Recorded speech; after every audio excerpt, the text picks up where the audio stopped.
Good evening, everyone. Sorry, we're a little late. I'm having audio issues. So let me know, anyone watching. I see James and Simon. Sorry, my audio's messed up. So let me know if you can hear me. Eli, can you say hello to the nice people? Hello, James and Simon, and maybe some other people. I'm going to try to make some adjustments. Cool. So today we're going to be talking about William Friedkin's 1977 film Sorcerer. There's the poster. And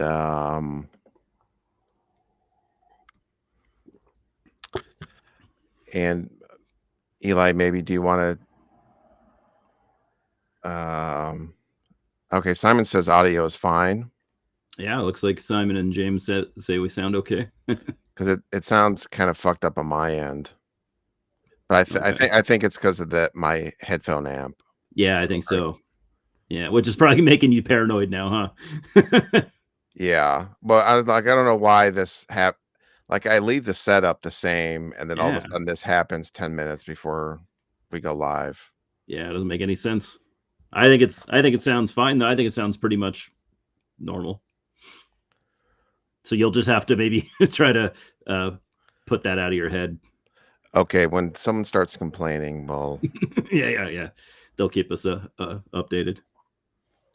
all right. Sorcerer, and then I'll do a little bit of comparison to Wages of Fear, which is the original movie. Yeah. Oh, and Scott is not here. Yeah, we killed him actually. He's not even alive anymore. Uh, no, that is not true. It's not. Uh, Eli's lying. He's at the Scott is at the Ted Nugent signing. And then He's he's going to take that autograph. He's going to have Nugent sign his arm, and he's going to go to a tattoo shop and have that tattooed on his arm. The Nuge. Yeah, he's gonna have his favorite Ted Nugent quote, the on his chest, the great philosopher. Yeah, Ted Wang Nugent. Dang, Sweet Poontang, maybe, or what do you think? One of his political, Oh no! Oh no! lived hard, etc., etc. Oh no! Oh no! How about this one, Tom? Well, this is my favorite Ted Nugent quote because he said this around the pandemic. Hey, how come if this is COVID-19, how come we weren't told about the other 18 COVIDs? Yeah, to me, he's more of a philosopher slash scientist first and foremost before being a Yeah, musician. he can kind of play guitar, but that's not really where he shines. Yeah, no, I agree completely. Yeah, Can't write a song with the fuck, but god damn it, yeah. He shouldn't even be known as a guitarist. what an intelligent man full of common sense. Yeah. Ted, how about this? Ted Nugent, philosopher slash musician. Yeah. But Scott lives, to be fair to Scott, he lives in Michigan, and I'm pretty sure it's mandatory to be a Nugent fan.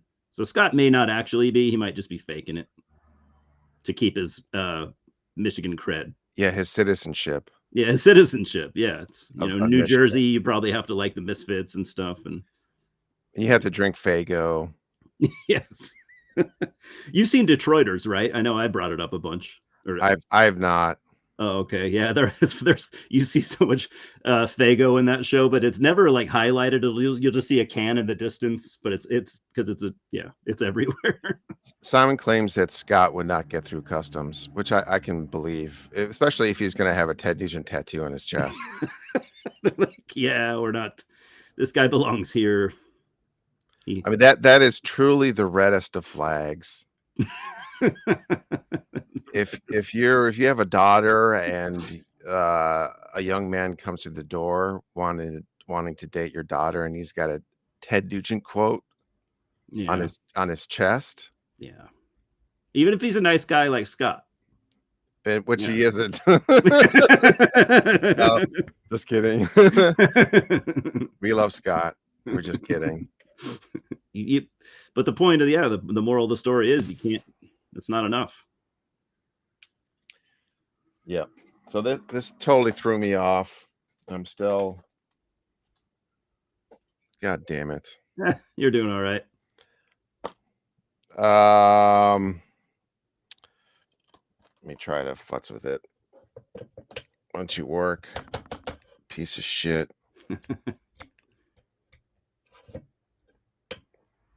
Ah.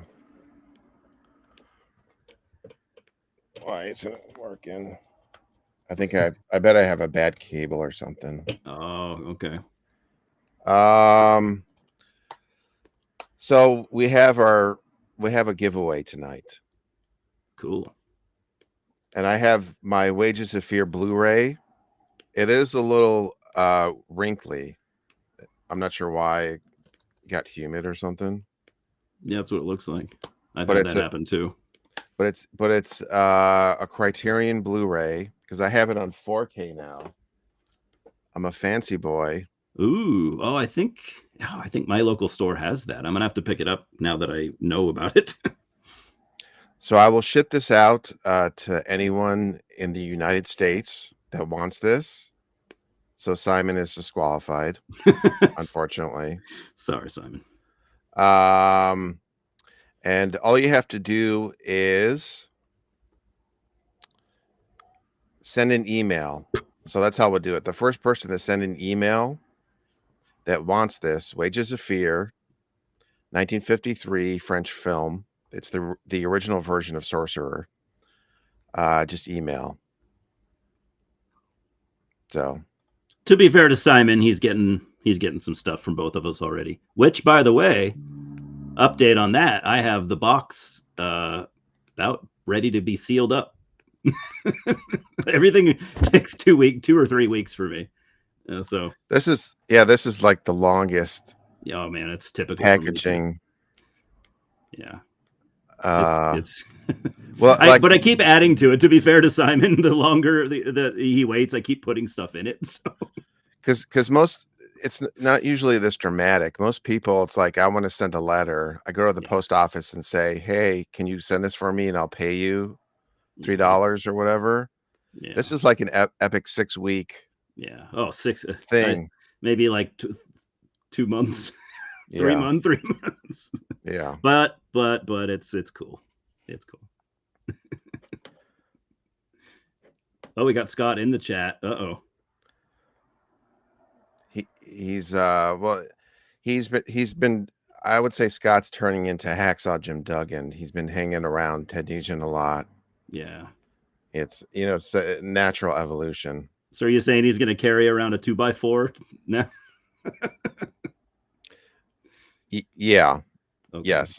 He's going to have to lose a couple teeth too, I think. But that comes with the territory usually. Yeah, that'll happen naturally. I don't need.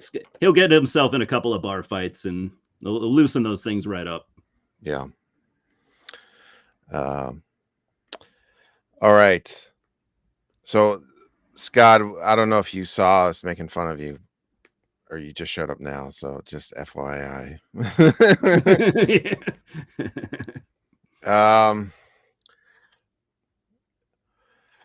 I think we'll do. What have you been watching? I'm going to run to the bathroom. I've been dealing with this, and I was going to run to the bathroom before, and I didn't get to. Yeah, go for it. I'll keep the peasants at bay here. It's like, what have you been watching? Yeah, I did see 28 years later yesterday. Oh, cool. So I do want to talk to you about that.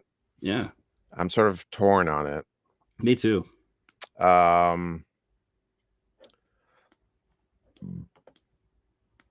I don't know. We don't know yet. Simon. Yeah, it's been like 3 minutes. Simon's not very patient, I see. He likes to know. He likes to be in the know. Oh, you guys are crushing Budweisers. Crush them. Wait, no, Ted doesn't. Well, I guess Ted would be drinking the Bud, alcohol-less Bud, because he doesn't drink alcohol. Well, when in Rome, you're hanging out with Scott. I mean, that's true. You can't be a pussy. Yeah, and I guess Ted is an alpha male, so he has to always he can't be seen as the weak one. Yeah, that's true. And I did, Scott, I did rip the Jacqueline Lovell borderline porno thing. So I'm going to send it to you tonight. You're a lucky boy.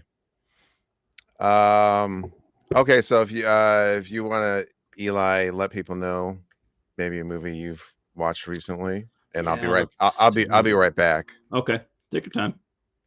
Let's see. What have I been watching? Some good stuff and some not so good stuff. Since I can't ever remember. So yeah, I saw 28 Years Later. Me and Tom will talk about that when he gets back. But I've reviewed it, and I know some of you guys have seen that. Just because you've told me, not because I assume. Let's see. I saw the A24 romantic comedy Materialists. It's okay. What else have I seen? I've been watching lots of. I've been watching lots of. I Think You Should Leave with Tim Robinson. Um, Detroiters, been back on that, and I might go see the Jurassic fucking whatever it is, Jurassic World Park Rebirth, Jurassic World Rebirth. I might see that tonight, even though I have little motivation to actually go. But what have you guys been watching? By the way, I can see the chat, but I can't type or I can't highlight it or anything. But I can talk to you guys. Let's see.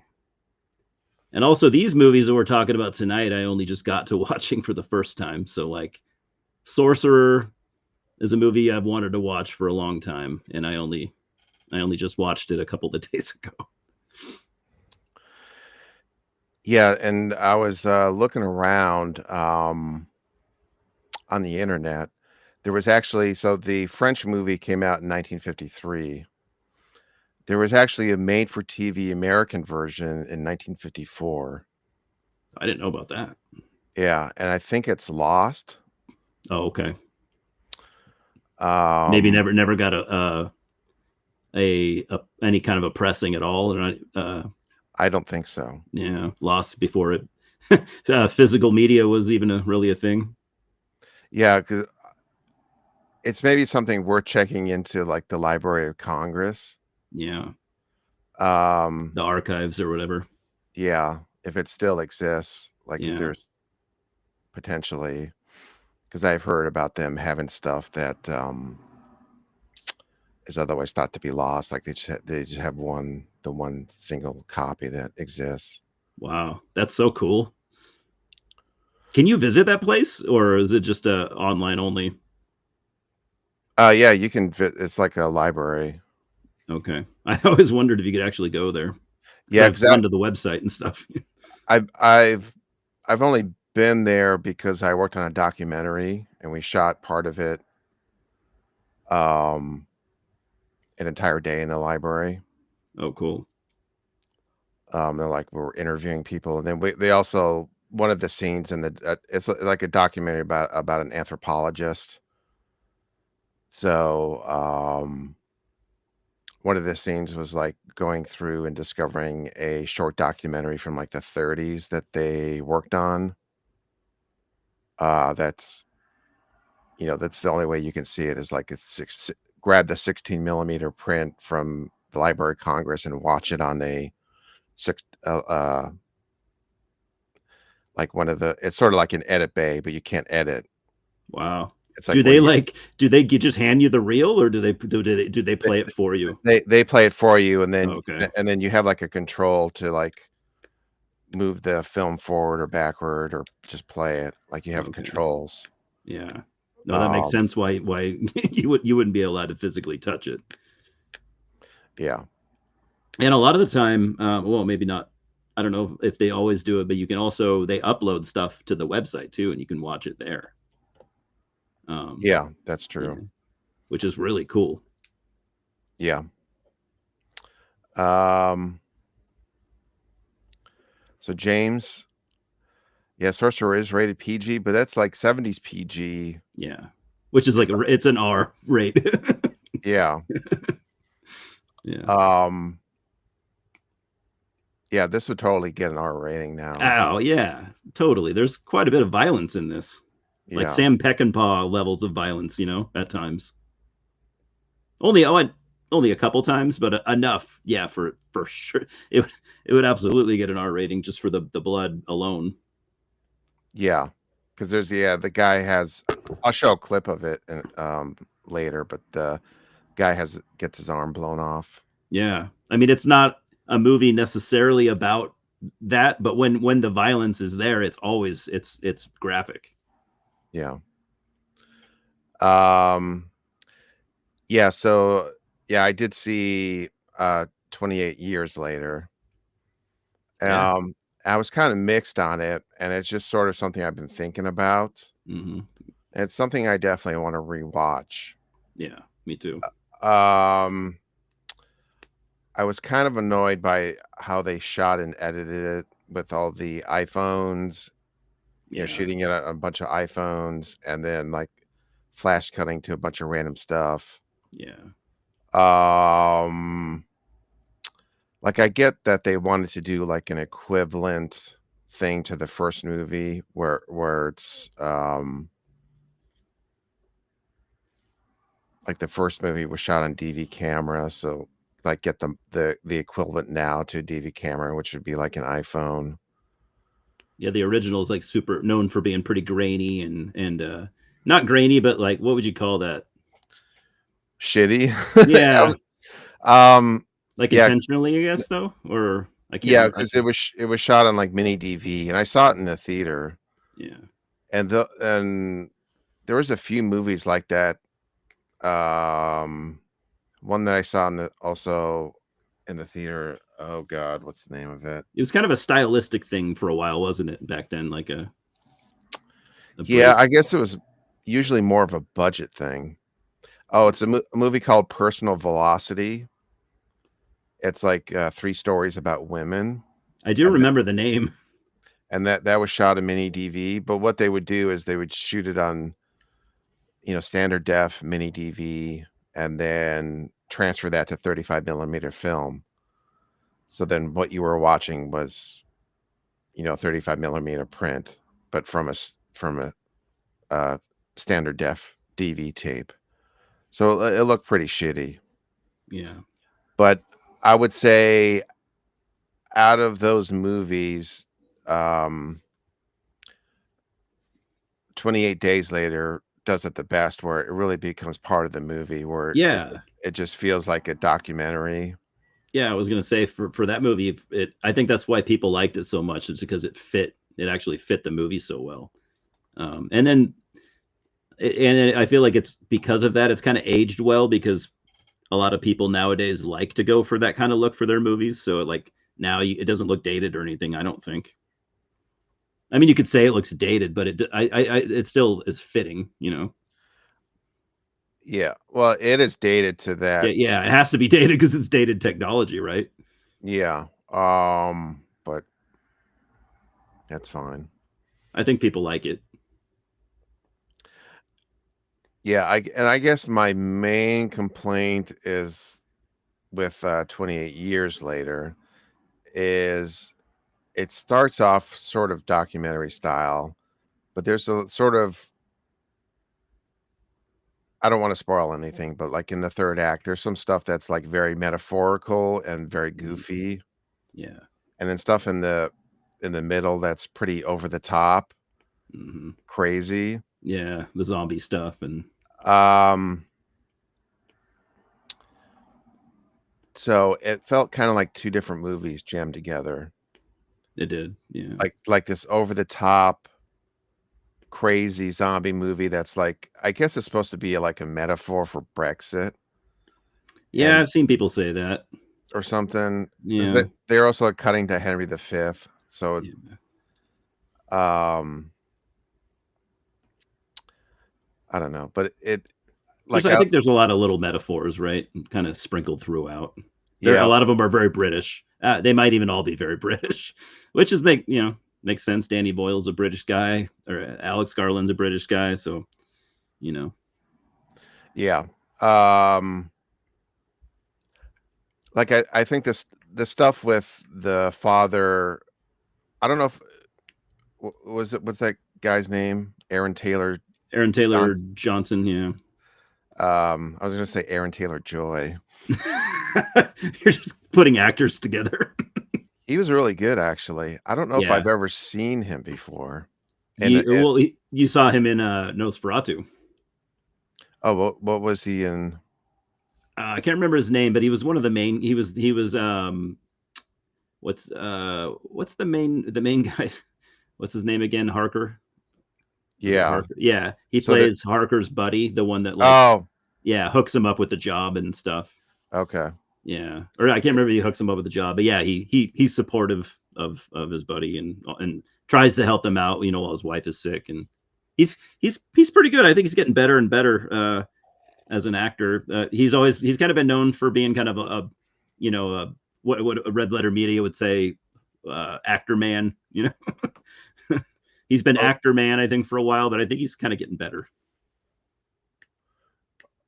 or like a Pretty Boy or something. Yeah, the handsome guy that can act, but isn't outstanding or anything. But you all got But to start somewhere. I thought him and the kid were actually quite good. Yeah, me too.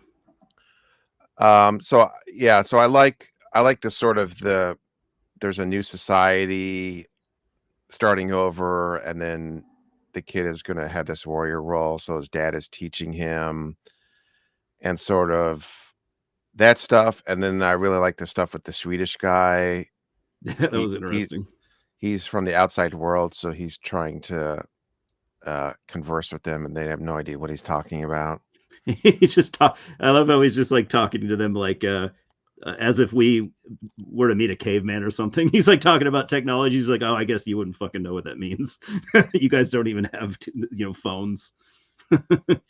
Yeah, that stuff seemed realistic, and then it fits Yeah, the kind of iPhone aesthetic. Like, what would if this society was isolated and they reverted back to an older England, what would that look like? How would the yeah, society develop when an outsider comes in? yeah. Um, It's like they're not savages, but they're definitely reverted back a good 75 years, compared to the way we live. yeah, and I think like the shots of Henry V, I guess, is supposed to be like their British romanticizing the past Yeah. kind of thing. Yeah. And I've even heard, I don't know if you caught on to this, but I don't even know if I did when I watched it, but like with the different types of zombies, I've heard some people say that maybe that is like a representation of like classism, because you had the fat, the fat lazy zombies that ate worms and shit, and they were slow and you could kill them real easily, and then you had the ones that were the alphas, so I don't know if that's true or not, but I've seen people talk about that. I didn't catch on to that when I watched it though. Yeah, I didn't either. That might be a little bit reaching, but it's still interesting to see. I like Reddit for that. I like to see what people are saying about, see if people are reaching for metaphors or getting stuff that I wasn't getting. So Or just a lot of stupidity on Reddit you have to wade through. yeah, yeah. There's always that too. But yeah, I'm definitely gonna watch the others. The part two comes out like in January, so we're not far off already. Yeah, I heard that they already filmed it. And of course, that there's the interesting, and I would have never caught on to this. And from what I understand, most people, unless you're British, you wouldn't catch on to it because, um, I'm sure you know what I'm talking about. So Jimmy something. Yeah, but don't spoil. Okay. That's kind of spoily. Yeah, I guess that could be. I just didn't know anything about that guy, and it's like, that's a weird Yeah, inclusion.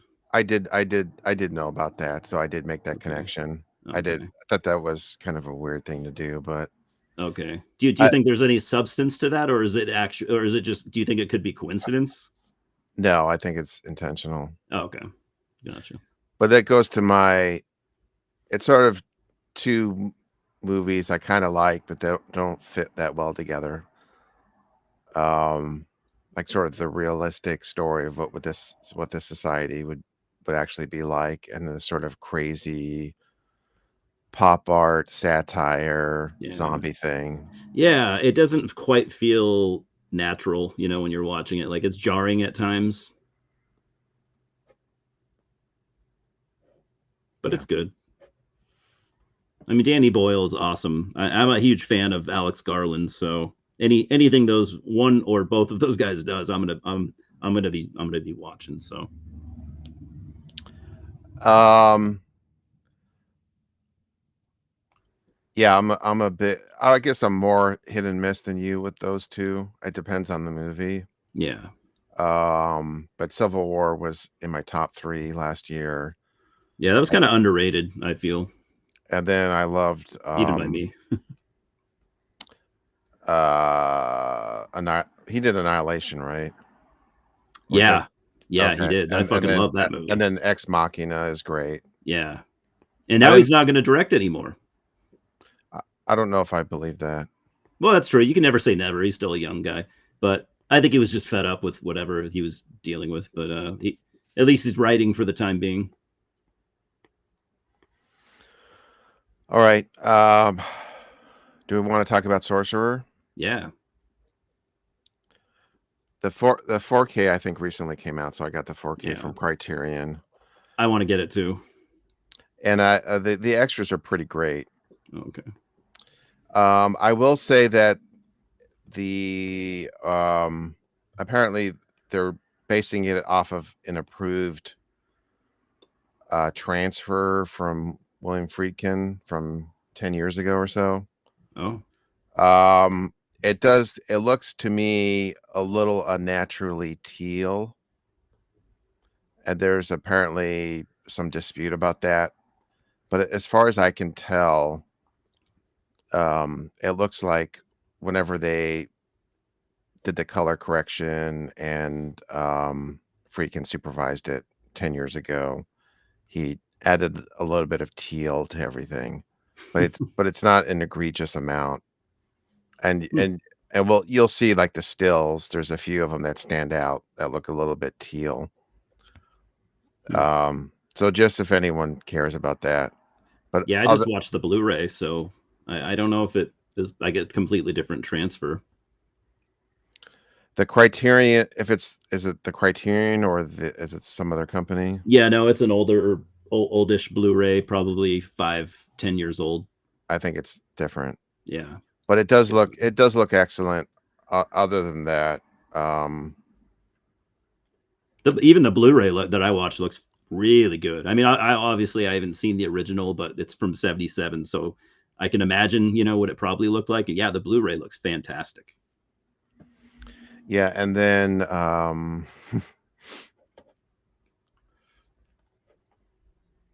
teal.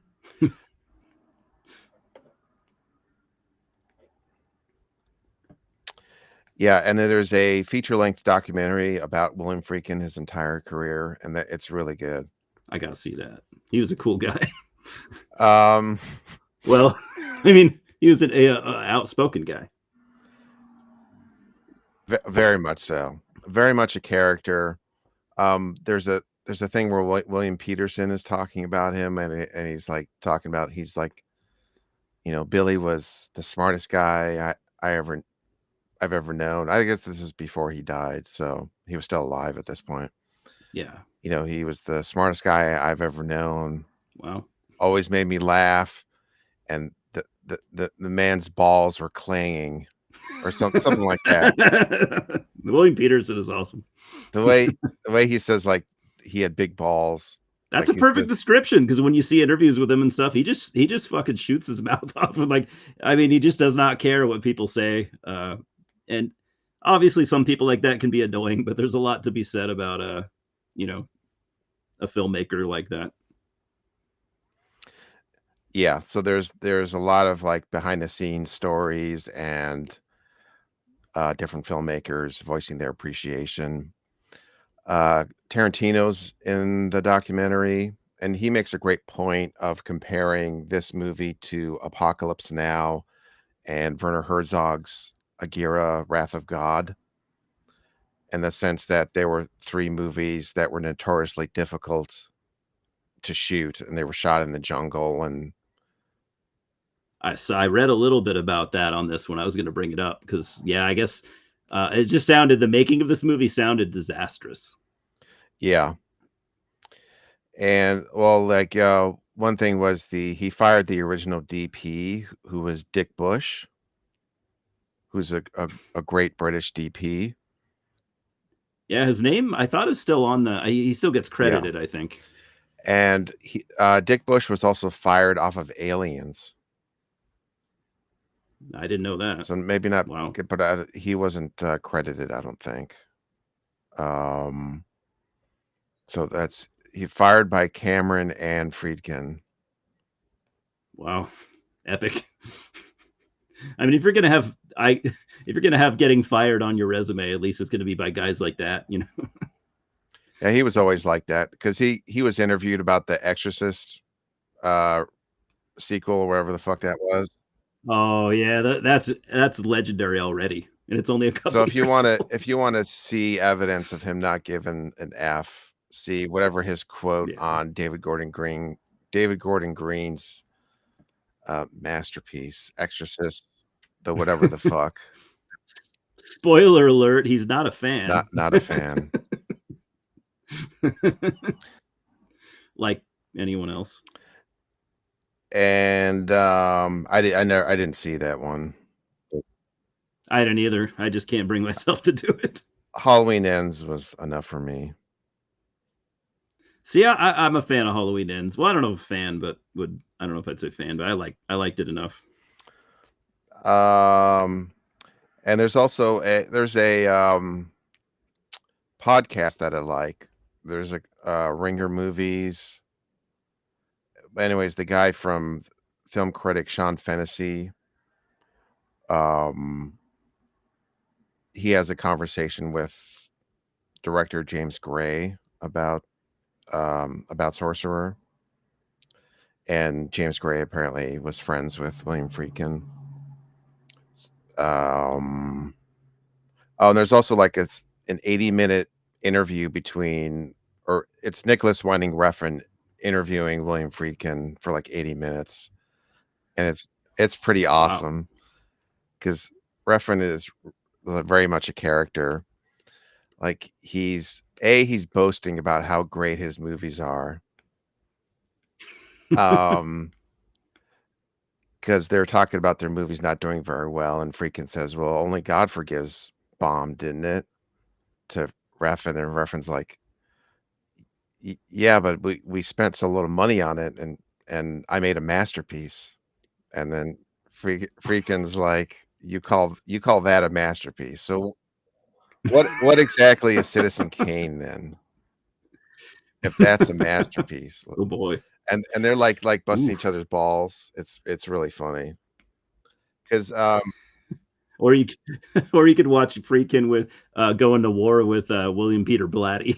It's pretty funny yeah, too. and Refn, he keeps nudging Friedkin about the failure of Sorcerer, the box office failure, and he's like, Oh yeah, I was gonna bring that up too. Those yeah, numbers are like not how pretty. devastated were you? And then the Friedkin's like, what do you want me to say? I killed myself, all right, and then I had to get resurrected. It's like, Oh yeah. I couldn't even believe. I'll bring it up. I have it pulled up, I think right now. It made off of a $22 million budget, it made $12,480 worldwide. yeah.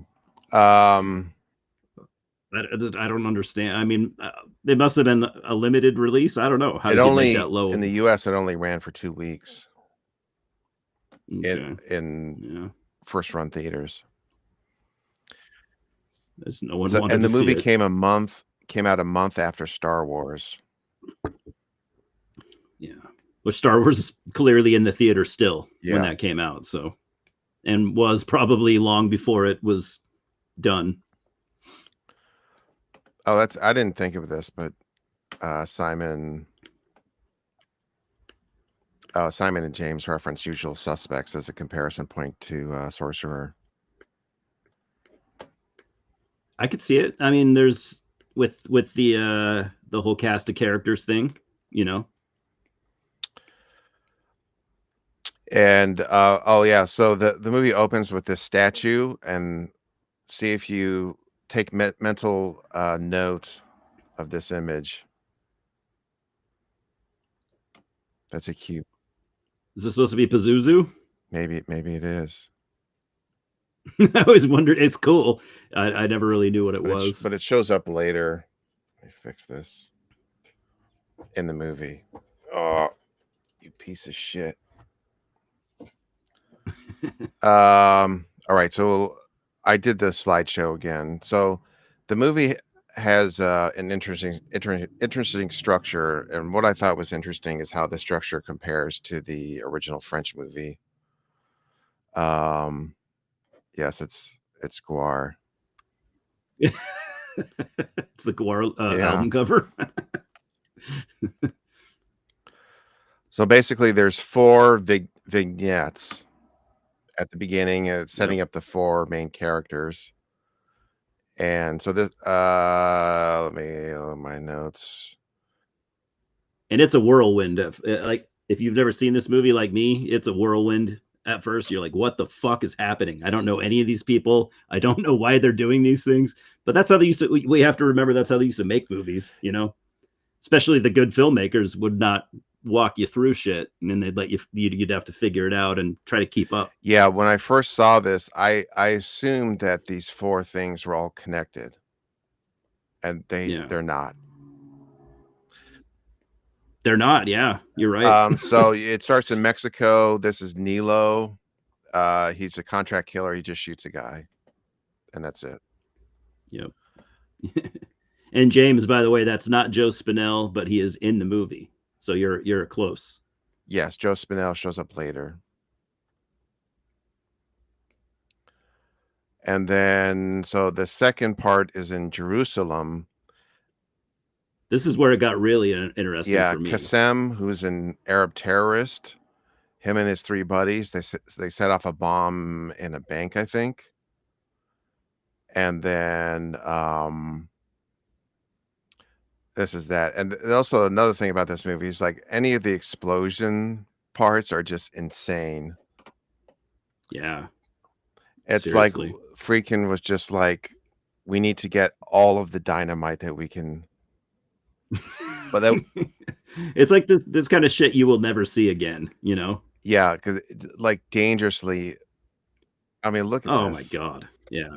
Look at these fucking people. Like, I'm like, how could that be safe? It wasn't. I guarantee you it wasn't. And especially since they were filming, you know, far, far outside the US. I mean, who knows what kind of rules they had? The kind of like labor laws and shit. Yeah. I don't know. It's like it's like the plot of like like Friedkin was the American guy in charge of the oil fields. That's making people Yeah, do crazy basically shit. was. Yeah. Compare. But that's how they did it back then, man. Those fucking old school filmmakers, they did what they had to do to make shit So happen. Qassem gets lost in the crowd, but his three buddies are either killed or, well, two of them are killed. One of them is taken away by the cops. So, and the other, so you have the first two characters you set up. One's a contract killer. One's the other one just likes to blow up innocent people.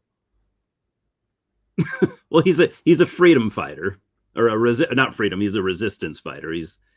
I mean, he's doing shit that, you know, it's been a topic for a long time. Yeah, and so just point that these aren't your typical protagonists. Yeah, heroes. And then the third part, but the next two are more sympathetic, I guess.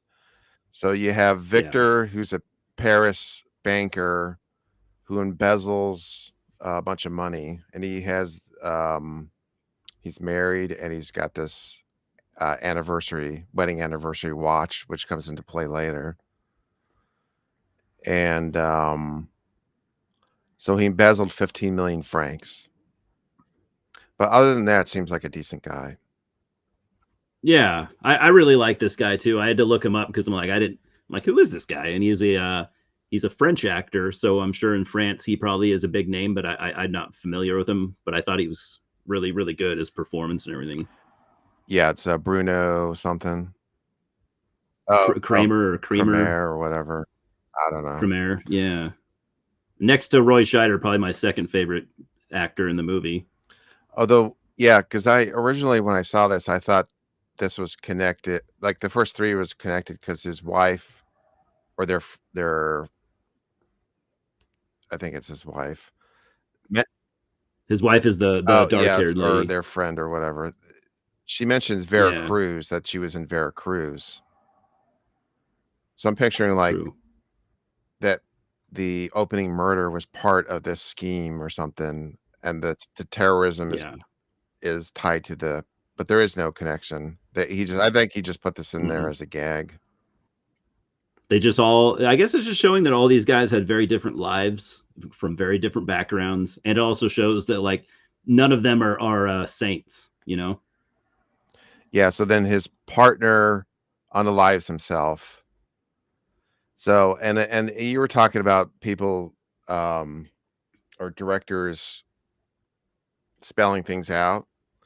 So I like how this is handled because you're Yeah, it was a you're great setting you're scene. setting up that he has 24 hours to pay back this money.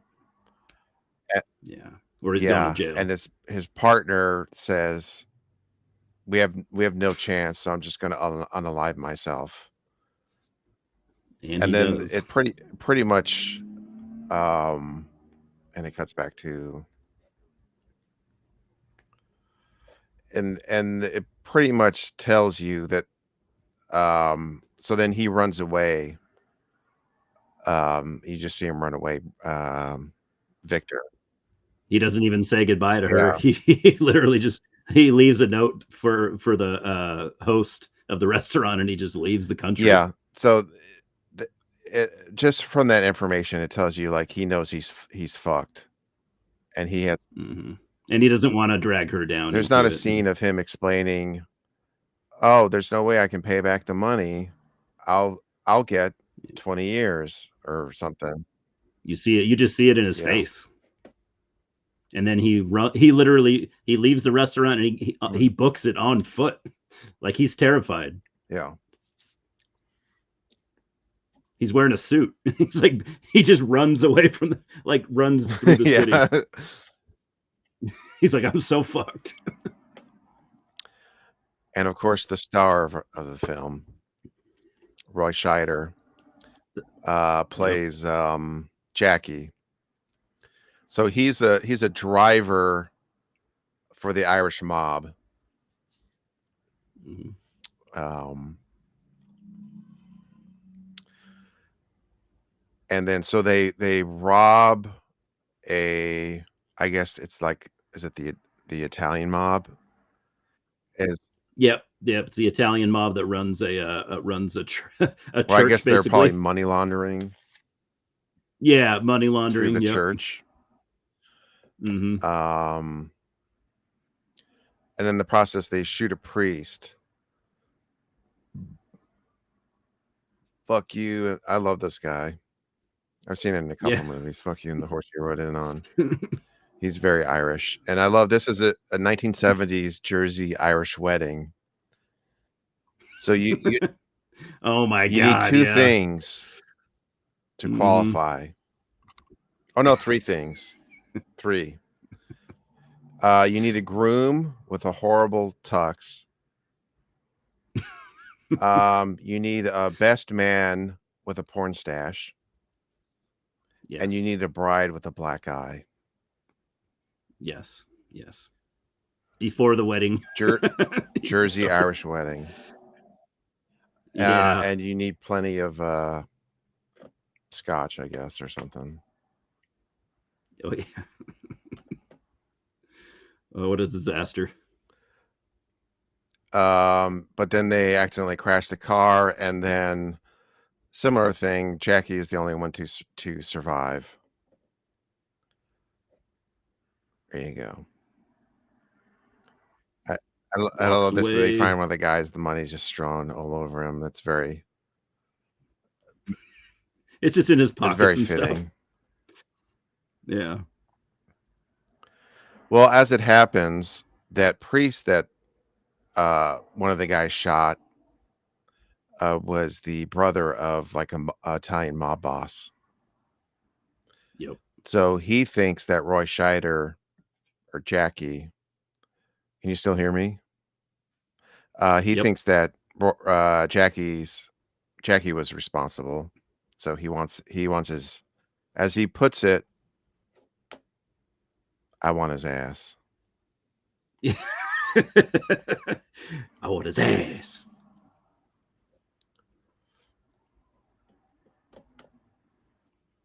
Simon Scott does have a porn stash. He just has a beard underneath it to keep the attention off of it. That way he can be like, yeah, I look cool, but I also look professional. She should have listened. Is that an AC song or something? I Song title? that it's probably a Mentor's lyric. Or Mentors. The Mentors have a song. This reminds me.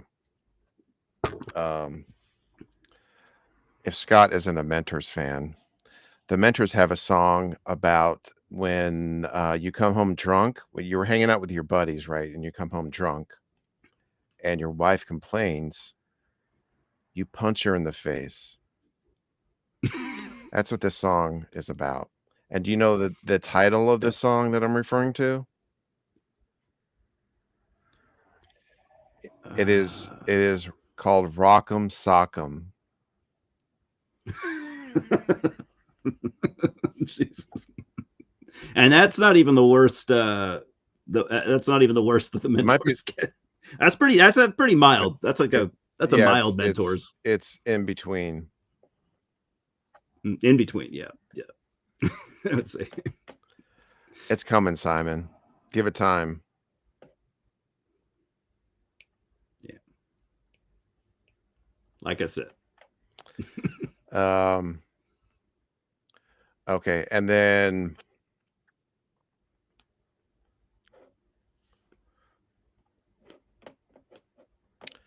so his buddy Vinny. There's a lot of names. I have them listed. Yeah. Yo, Vinny. So his buddy Vinny basically sets him up with a fake passport to send to a mysterious South American village to escape. And again, Side note, I would say every dude I've ever been friends with that lives on the East Coast. I mean, I know you do too, but I feel like everyone has a friend named Vinny. I'm not being sarcastic. I actually, every friend that I have from New Jersey and New York has a buddy named Vinny. I believe it. Oh, and the other thing that I didn't notice before is rewatching Wages of Fear was that the two lead characters are named Mario and Luigi. Which you did warn me about, and it is yeah, awesome. I don't know why I never noticed that. I guess because there's multiple characters, so yeah. I will say I really liked Wages of Fear. I'm not going to like jump into it or anything right now, but like, or do you want to wait for that? I'll just bring up a few points about it as we go along.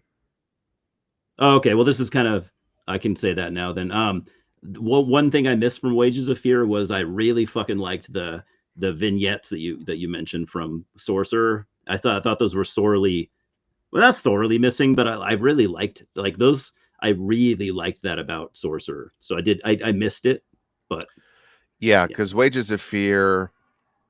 So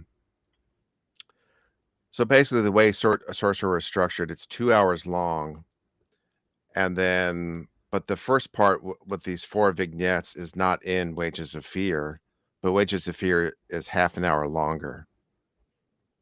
Yep. So basically, it's like the 4 vignettes, then they're spending time in the town, and then they go on their adventure, I guess you can say, with the nitroglycerin. Wages of Fear, basically, it's like the first hour is just in the town, and then the last 90 minutes is the mission. Yeah. And it made me wonder, I wonder if that was purely Friedkin's creation, or if he pulled that from the novel. I'm not really sure, but it was really cool. Yeah, I'm not really sure either. Even though I did have to pause after like 10 minutes, and I did have to pause it and kind of think of it like, what is going on here? And I had to go to Wikipedia and was like, okay, this isn't all supposed to make sense now. But anyways. Yeah, I think both movies are great. And there's things Yeah. that I prefer about one over the other. Yeah. I So could see that. definitely, I think the way Wages of Fear is set up is that the first hour is sort of meant to set up this society, and this very desperate True. society. But I like the idea that and that you get to see the backstory of the characters. Where in Wages of Fear, it's just they just talk about it. You just kind of learn about them as you Yeah. go. Yeah, and then the other thing is, for the first 3 vignettes, they don't have this scene where somebody shows up and says, "Okay, I have an exit plan for you. Here's a passport. You're going to South America." He just Friedkin just does it once on the 4th one, and then he cuts to the town, and then so you infer that once you see all 4 guys pop up in a second, that they all took the same route that Yeah. the Roy Scheider character took. Yeah, it is interesting how they all these 4 guys ended up fucking their lives up and ended up in the same South American village. And they're all from different places. It's cool. Yeah, and I don't think they say what do they say what country it is? I don't think so. No, because I was on IMDb and Wiki earlier. It does say where it's filmed, but in the movie, I think it just says a South American village. I don't think it says even the country. Yeah, because I think they would have offended that country. That's true. Good point. Because it's under a dictatorship and probably a made up one, although reflecting probably a dictatorship that it modeled after a dictatorship probably, but not a specific one maybe. Yeah, this Argentina, James says. Maybe that's where I don't know if he meant or it means that's where it was filmed, or if that's where it's supposed to take place. Yeah, or I just missed it. Yeah, I might have too. It was filmed in Mexico, but okay. Yeah, maybe it was Argentina. Cool. I don't know. So this is Roy living the life. Yeah, the first time you see him, could be worse. Could be worse. And this is the example where it gets a little teal, where I start to suspect that it was modified from its original version. So you see what I mean about the teal thing, but it doesn't look bad. Right, just noticeable. Yeah, there's a few like scenes where, and so they're doing very manual labor. Terrible jobs. Our terrible 4 jobs. heroes. Mm-hmm. You got this guy who was a banker, and now he's having to screw together oil pipes and stuff. I will say they didn't do like the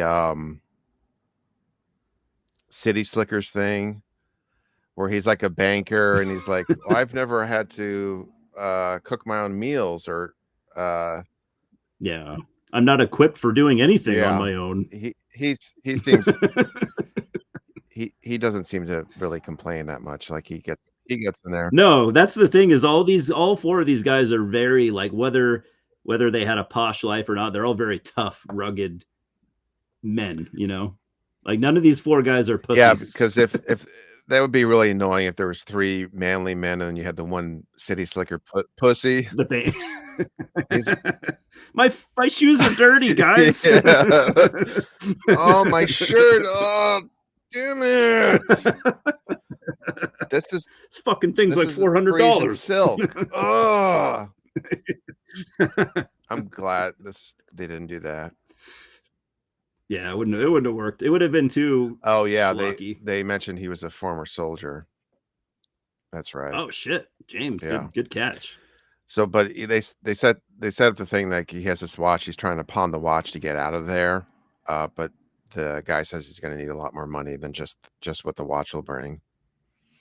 And this is funny where Victor asks Jackie, "What do you do for a living? What's your name and what do you do for a living?" And he says, "Dominguez. I play ice hockey." That that's his cover. Sure. I buy it. Could have tried a little harder on your backstory there.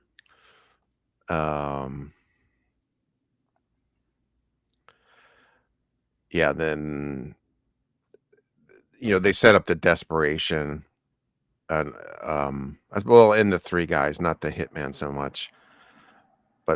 But that passport is not passing, or that fake, those ID papers are not passing muster. Roy Scheider, the Latino, and I love that the guy opens his Coke bottle with the Glock. Yeah, that was awesome. I first when he pulls his gun, I'm like, he's not going to shoot that bottle cap off. Oh, go back to that part though, because I got to say my favorite line is so this guy right here in the back, I believe, is Joe Spinell, right? The cop in the background. Oh shit! I thought that was him. Okay, well, he does have a funny line where he says to Roy Scheider, where he's like, he says something like, "You're a fucking gringo." yeah.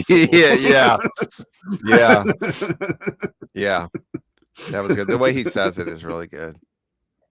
Yeah, it's really funny. Like he really dislikes him. They should have had Roy Scheider go like, "We're going to need a bigger truck." They should have.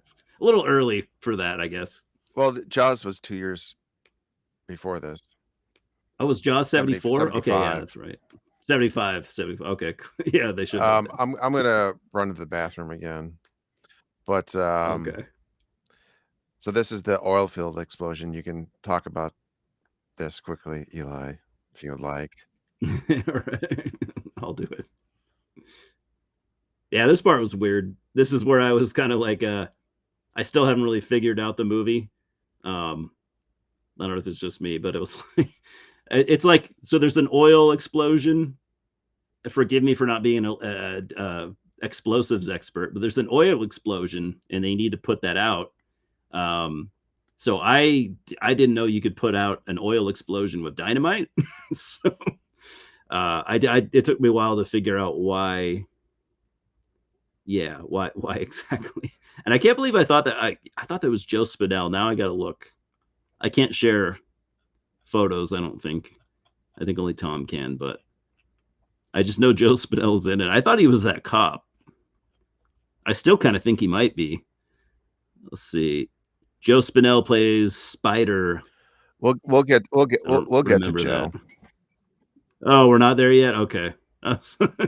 Yeah, that's so there's oil fields 200 miles away, and they're blown up by terrorists, I guess. Like, and this scene, it's just fucking crazy. Yeah, it is crazy. Jesus. And another fun fact, I don't remember where. I think it was in the Sean Fennessy interview, but you see this portrait of the like the corporate portraits for the evil oil company. Oh yeah, I forgot that little eagle logo. This was actually the corporate photos for the I forgot the name of it, but it was the parent company to Paramount who co-financed the film. So these were actually guys on the board of whatever the Paramount company. That's funny. I would have never So I'm known sure he that. pissed some of them off. They saw the movie. Like they're Yeah, showing my like face on they helped to get it financed, and then he was saying that they're evil corporate using them. scumbags. Yeah. Sounds like a Friedkin move. Looks harmless. We got a dad joke.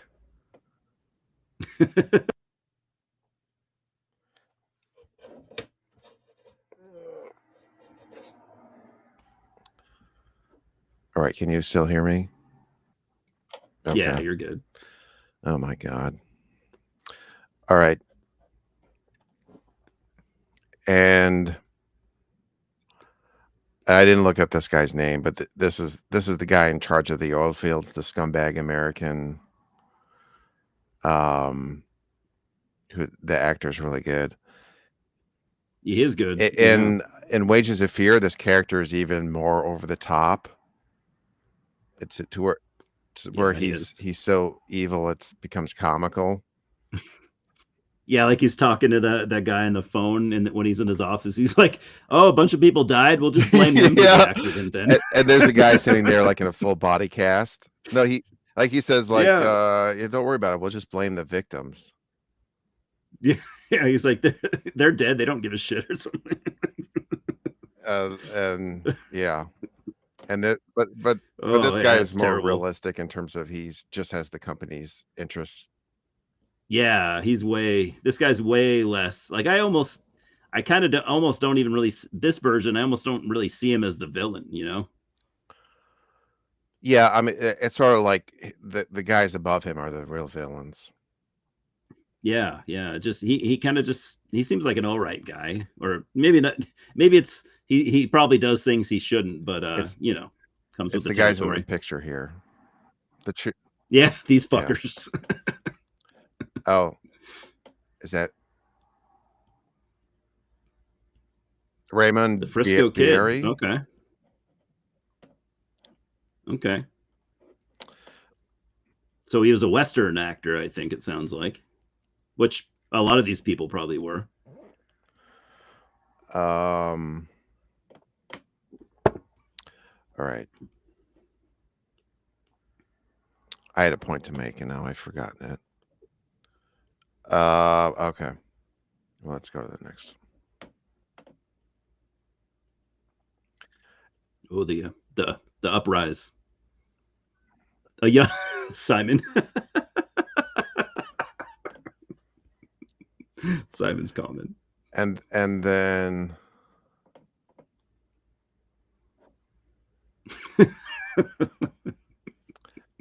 and there's a riot, and again, this is another thing I wanted to mention, because there's like they bring back a burned body and people start rioting. Yes, very political. Like this scene and then the scene right after the Jerusalem bombing. Like there's just very documentary. Like if you just took that little piece section out and said, here's a documentary from the 70s about this bombing, and there's it looks totally real. And he Friedkin said that his camera operator what was a documentarian, a guy that filmed like newsreel type stuff. Oh, okay, so he's used to like filming under like heavy, you know, situations. Makes total sense.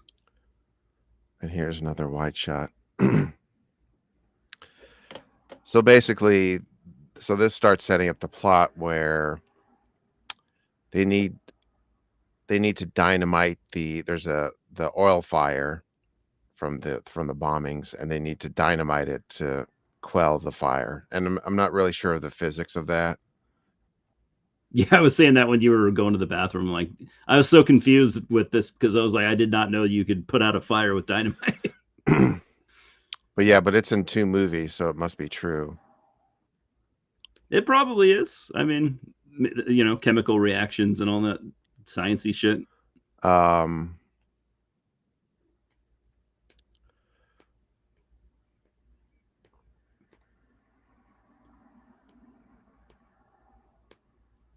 so they said it pretty well that these dynamite cases are falling apart and seeping nitroglycerin, and it's risky moving one of these cases 10 feet. And Jesus Christ. the fire at the oil refinery or whatever is 200 miles away. Yeah, and not like a straight path either. Yeah, that's Simon. I co-signed this theory. That would make sense. Yes, I choose to I believe can it. go in my backyard and just try it out myself. Yeah, You should. film it for TikTok.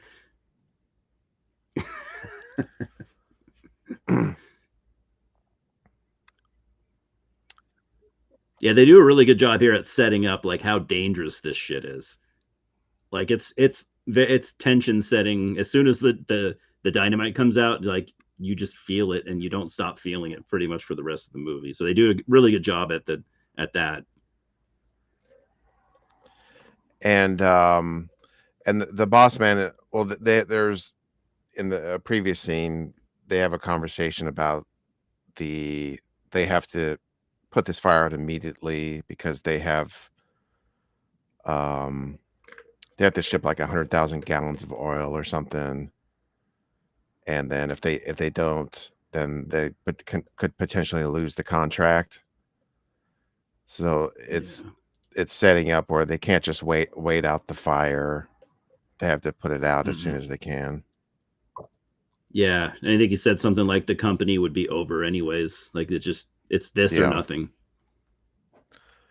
So James, did you Google this? I hope so. I hope we didn't just type that out of his. Oh no, that was just off the top of my Yeah, head. it pushes the burning fuel and local atmospheric oxygen away from a well. So I think Simon was onto something. Yeah, like the oxygen destroyer in Godzilla. So they try to, can we move it by helicopter? But the guy says it's impossible. Yeah, not safe at all. So they're hiring. That's the good news. We need 4 truck drivers. Of the best. And he's saying, before any other jobs are available, we have to accomplish this goal. Simon, it's about 2 hours. And it goes by fast. It doesn't feel like 2 hours to me. Very good. Very well paced. So this is Spinell. Oh, there's Spider. Yeah. So, so what they do is they audition various truck drivers, right? And then they have like a bottle of gin or something on the dashboard. And then so that's like an indicator if that's switching around too much that maybe this guy isn't fit for the job. And the scene this reminds me of, and I know you've seen this movie. It's a movie starring Corey Haim and Corey Feldman, and that movie is Licensed to Drive. Yeah, not for a long time, but I've seen it. Corey Haim has a driving test where he has to drive smoothly enough not to spill a cup of coffee. Yeah. Maybe that's just a thing they did back then. Who knows? Yeah, there James has so it. is Licensed to Drive partially a remake of Sorcerer? Yeah, I would say so. Yeah, a loose adaptation, they call it. Or a reboot. Yeah, it's in the universe, I would say. Yeah. I believe Corey Haim would have been Roy Scheider's character. Or the equivalent. So the guy initially is like a former Nazi named Marquez That's his. Yeah, because they all have Yeah. fake names. So he initially is the fourth driver. And I love the montage where they're setting up the trucks. Yeah, it's cool.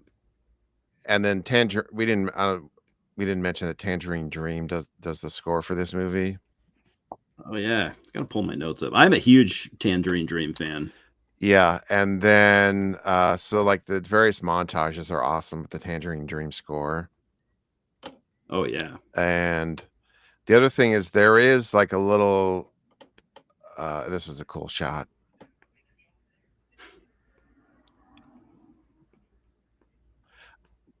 Yeah, it was cool. There's some cool. Yeah, that's There is awesome. also a piece of electronic music called Spheres, the Third Movement by Keith Jarrett. Saw that. That one is like very horror movie sounding that they use a couple times. It sounds Okay. like a cat running over a Casio keyboard set to like the glass organ setting. Oh, okay. And it does remind me of the opening of Silent Night, Deadly Night. Okay. So I can when see that. in Silent Night, Deadly Night, when the credit pops up and the wreath pops up and it says Silent Night, Deadly Night, it has this really creepy atonal music. That piece reminds me of the piece that occasionally plays in this movie, the Keith Jarrett Spheres Third Movement. Interesting. So anyone at home, they can try it and like listen to whatever that creepy Spheres music is, and then Silent Night, Deadly Night when the credits pop up. I think Be there an might have interesting been some comparison. inspiration. It's funny. Simon says A Team montage. I'm not gonna lie. I at one point I did think A Team during this movie. I just for a second, like a split second.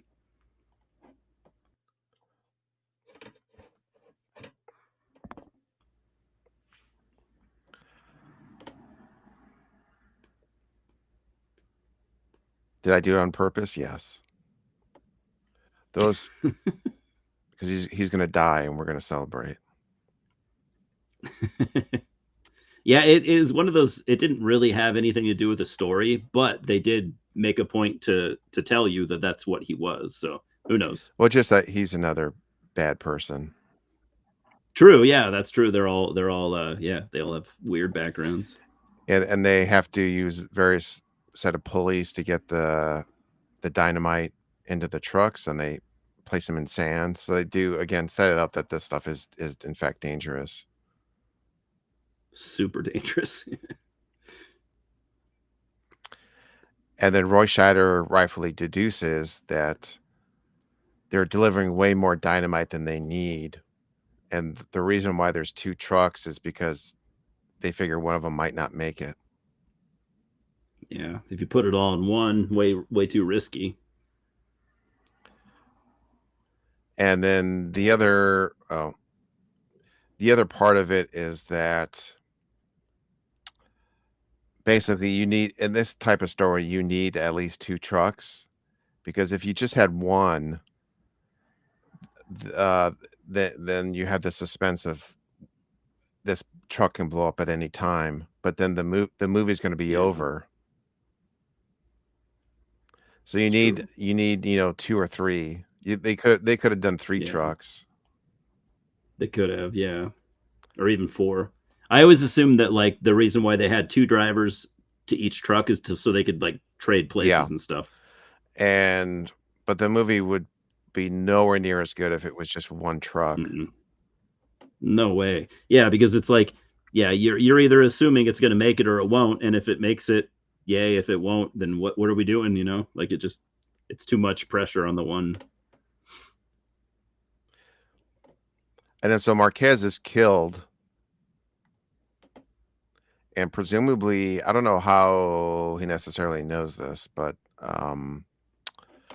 Kassem blames what's his Nilo for the murder. Nilo, yeah.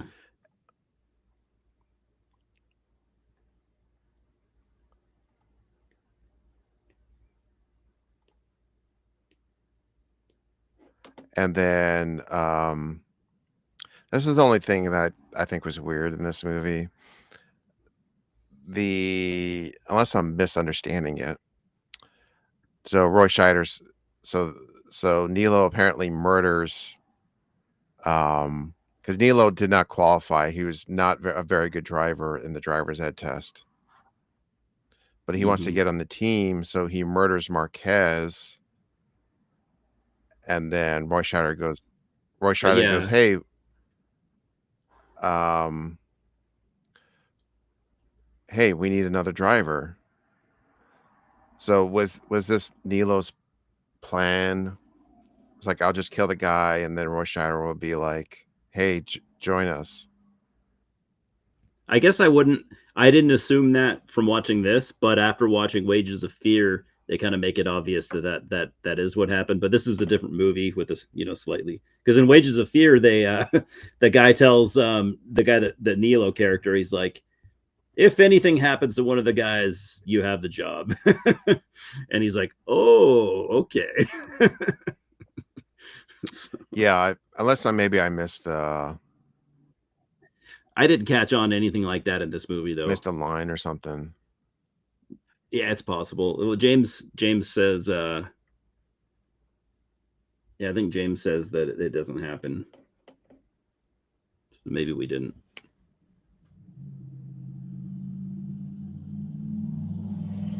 Is he talking about Kassem? I thought so. Yeah, Kasim.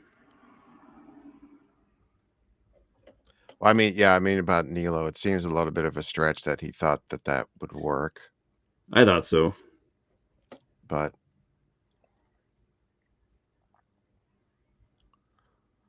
also it shows that Roy Scheider does not give a shit of the morality of his teammates. Mm-mm. You know. No, So and this is another shot I really. he's used to working with dirt bags, and Yeah. yeah, that's an amazing shot. Yeah. And then Victor, he tells his boss, I guess, can you mail this to my wife, basically. Yeah, it's a nice And then, scene. yeah. And then so you have the sort of humanity Yeah, of he misses his wife, and then he has the watch that's their anniversary watch. So it's sort of just the classic thing of somebody's on a mission or going to war, and they're thinking about the loved ones back home. yeah, and it shows, like you said, humanity, because the boss guy does actually seem to care. Like he does, and he does live up to. Well, yeah, he lives up to his word. Yeah, that's a good point. That's another great shot. Yeah, And then so again, they do the thing where they have the dynamite in the back seat, so they're occasionally sweating and looking over. yeah, it's it's very tense. This movie is very sweaty. Yeah, yeah. And then, so does this remind you of anything? The grill on this truck? Yeah, it looks like the whatever rock carving, or right. Yeah, Which is I always wondered, because before I saw this movie, I always knew that image, and I didn't know what it was. uh so it's also cool that this truck is called the Sorcerer, right? It's painted on the side of it, which is pretty sick. And it's a I want this truck. Like, I've never driven a truck in my life, but like, this truck is pretty badass. Like, you would drive that thing around with blasting Obituary out of it or something. dude, with the Ted Nugent bumper sticker. With the Nuge bumpers. Blasting Stranglehold out of that thing. So again, like like the French movie, there's just various obstacles. Yeah. So like any pothole could blow you up. Yeah. Um, Which is there's a scary, considering you have to drive up a mountain. Yeah, like this native just runs in front of the vehicle. Yeah, you like this guy. Yeah, that scene is fucked up. And this is their map.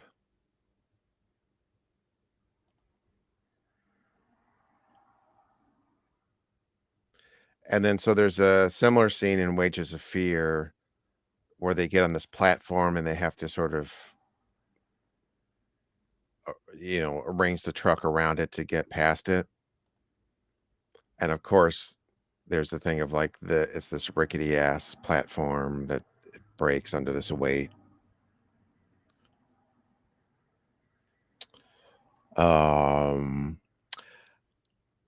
I think in the French version, I think I like the way they did the platform scene better. It's more involved in the French version in terms of Yeah, what they have to do. This one is more simplified, it is. and generally speaking, the actual mission part in Sorcerer is more simplified, I guess. Yeah, I would say so. Um, in terms of like the different steps they have to go through to get out of whatever pickles Yeah, they're getting in. yeah. Like in this movie, the mission it's really not that long. As far, I mean, in the movie, they could have drawn it out a little more, but they don't. So they're asking a local, and this unhelpful fuck says whatever that means. Yeah, And like this looks like if you're just filming like this truck driving through this, yeah, like Jesus Christ. yeah. I can't imagine how they got through this. Like, So and this leads to the first suspension bridge scene, which is just insane. I mean, clearly just not meant for a truck of this size to drive through. it's not meant to walk on. Maybe 100 years ago it was. Yeah, yeah. It has not been maintained very well. But yeah, the scene is crazy. And then so when Scheider and his buddy gets through it, the first thing that Scheider says is that, "Oh, we're gonna get double shares because there's no way the other guys are getting over that bridge because we've caused some damage to Yeah, it." Um, and this is another shot. Like, look at that shit. yeah. It's wild. I couldn't believe some of the stuff. Like, I don't know. I honestly don't really know how this movie was made. I don't. Cranes and shit. I don't know. Yeah, it defies logic how they got these two suspension bridge scenes, how they Yeah, filmed them. yeah. Without killing someone. But I love this part where the tree comes over. It's like it's attacking them, like it's the Evil Dead. Yeah. Did you get that vibe too? That like the tree was like, Yeah, I "Fuck was these like, why is assholes." this happening so fast? Yeah, the trees were literally out of the blue, just like fucking these dudes up. But I think it just falls over. But it looks like it's actually attacking them. Yeah, it's almost like a battle scene.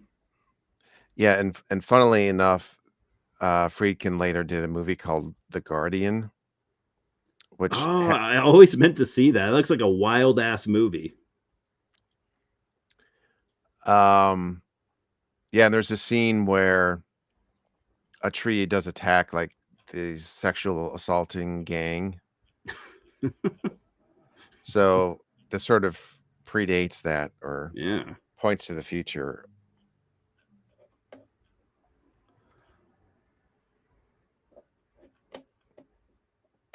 Yeah, they said with the sound design they added like pig squealing sounds and a bunch of sounds that you wouldn't normally associate with cars and wind. Oh They yeah. sort of laid them in there. Yeah, that's what's cool about sound design is you can use anything you want that can make the right sound.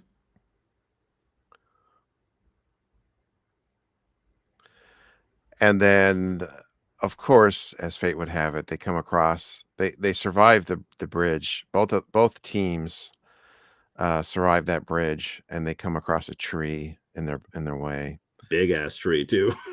In the French movie, it's like a boulder, Yeah. but it sort of plays out in a similar way in the Yeah. this movie and the It French just movie. looks fucking hopeless. Like there's no way. They definitely did a good job at the scene of like just making you feel kind of bad for these guys, you know, like even they are not great guys. You that's what I like about this movie too, is the way Friedkin can make like four people that aren't real super good guys, but he makes you feel for them just because we're all humans at the end of the day. Yeah, definitely.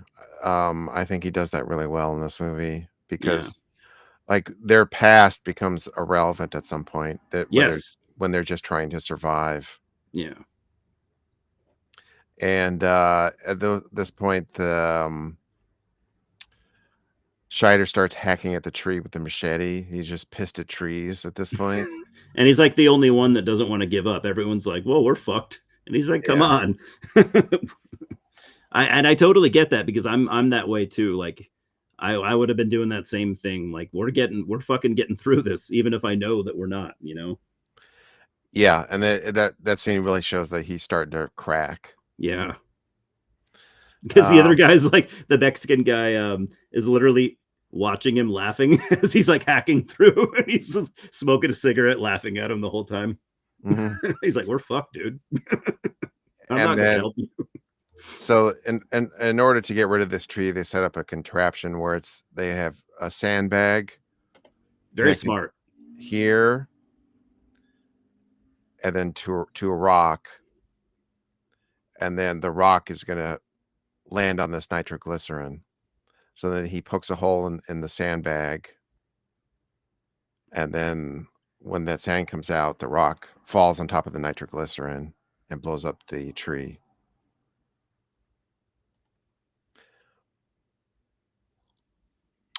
Um, so, and again, one thing I really like about Friedkin is in certain scenes he can really do a documentary style, Yeah.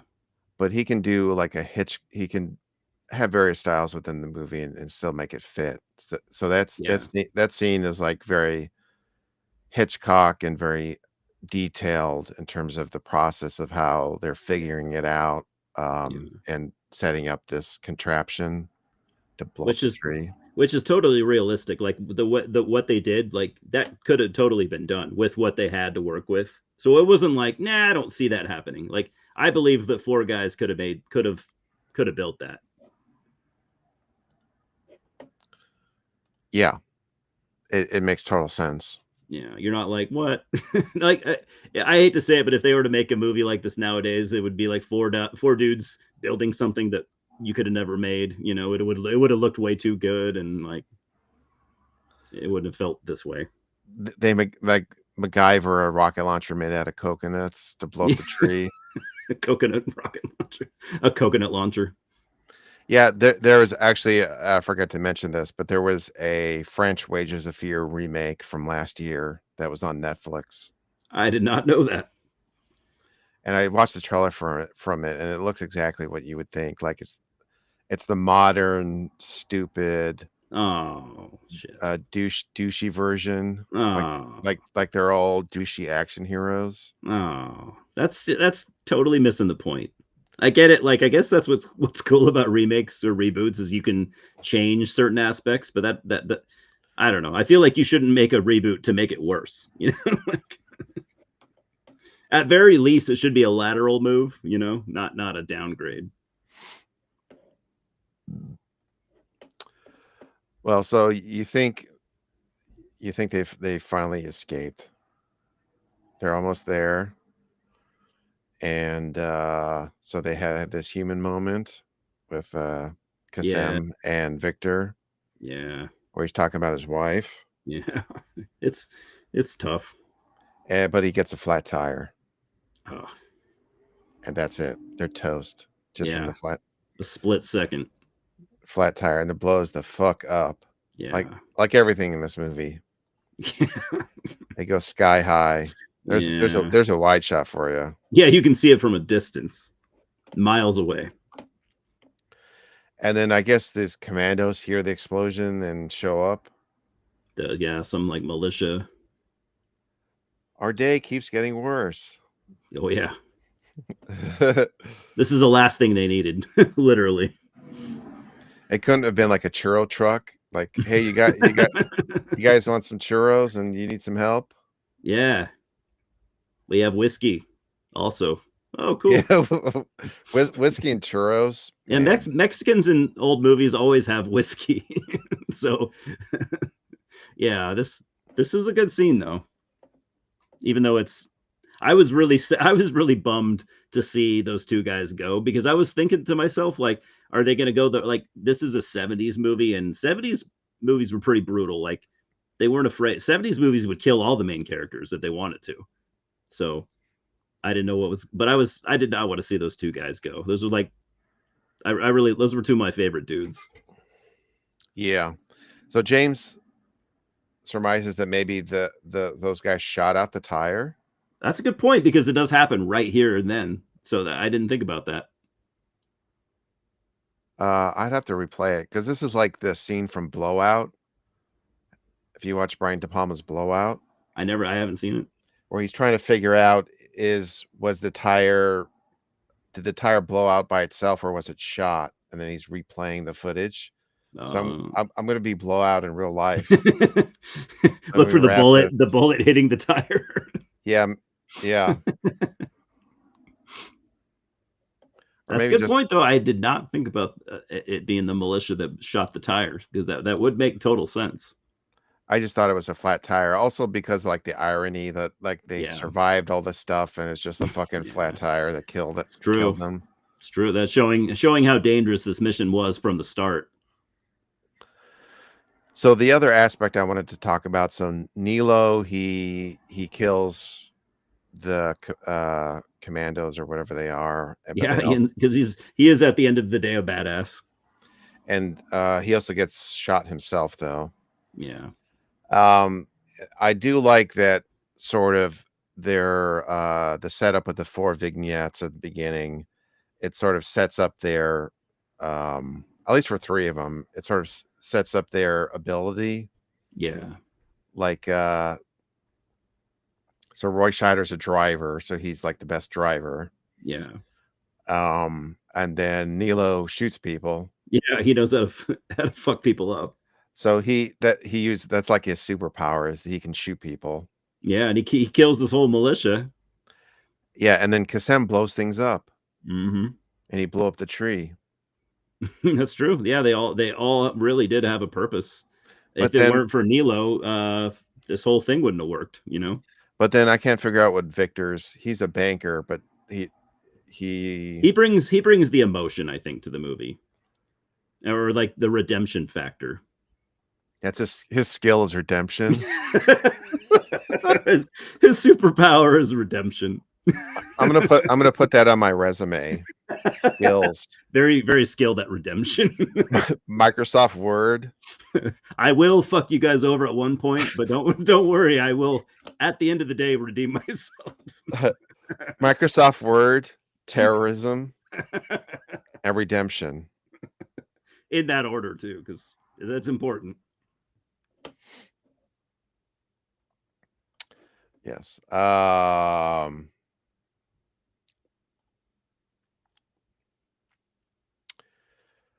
So then Roy Scheider starts going insane. Yeah. I thought maybe this was a little overdone with this montage of him going insane. Yeah, it was a little overdone and a little too sudden. It just happens out of the blue completely. But I guess when you think about it, it could be like all of the stuff he's been through is just finally hitting him all at once. You know, that's kind of how I took it. Yeah. And this is a great image where the watch is covered in blood now. Yeah. Back in the 70s, when blood was always very tomato saucy. Yeah. Like red paint. Like the Dario Argento blood. Yeah. Or Sam Peckinpah. They hadn't figured out the cornstarch, I guess, yet. The cornstarch and or corn syrup and food dye, which was going forward, you know, the thing. Mm-hmm. And then there's another great shot. Like, yeah, it does sell like they happen upon this area, and it does feel like purgatory, like Nowhere to go from here. like it fits in with him going insane, like he's reached like almost another planet. Yeah. It doesn't. It looks very unearthly, almost like stuff you would see. I don't know. Yeah, very, very of its time, but like almost De Palma-ish. I know you mentioned De Palma a couple of times, but I get De Palma kind of with this weird scene. Yeah, it looks like Hades. Like he's entering hell. That's a good point. And the other thing is, in one of the documentaries, Friedkin does mention that the reason why he called it sorcery is that he believes the sorcerer in the movie is fate. Okay. So it's like, I didn't know that. Like fate itself is an evil wizard. Okay. I'll admit, I always wondered why this movie was called The Sorcerer, or not but Sorcerer. And also, like, I know Simon at the beginning of this, he said that he avoided this movie because it was PG-13. I avoided it because I am kind of a Friedkin fan. I'm definitely a Friedkin fan. I've become more of a fan in recent years, but I avoided this movie because I always was told, like, yeah, it's about I was not sold this movie well. People told me, like, it's about guys that have to drive a truck, and it's dangerous and stuff. And I was like, I don't need to see that. It doesn't sound good to me at all, you know? So I ignored it for decades. James said it, not Simon. Sorry, James. crediting okay. Simon here. Yeah, so I guess the idea is like fate is an evil wizard casting a spell. Like I'm gonna pop your tire. I like it. That's cool. And I also like how, like I said, the one truck it has Sorcerer painted on it. Why, I don't know, but it's cool. Yeah. So then Nilo dies. So then but Roy Scheider, he's gonna complete the mission. He's gonna take the dynamite on I'm just foot. I'm just gonna carry this fucker. Yeah. And this is similar to Wages of Fear, or Yves Montand. He's like collapses at the site with the dynamite. So yeah, I like how in this one all the soldiers see him and they're like, "Oh fuck!" They run up to him and take it out of his hands because they know what it is. They're like, "Holy shit!" Because he's like barely walking at that point. I was thinking too, like, what if he just dropped it and blew everybody up? Oh. See, Eli tells you what you say, Yeah. what you've said. I write history now. Eli's a gaslighter. Yeah. I'm gonna start pitting people against each other. So he gets all of the money and a Colombian passport. So he's gonna head off to Colombia. This is frozen. Why isn't this working? Because of course. Oh, fuck you. Okay.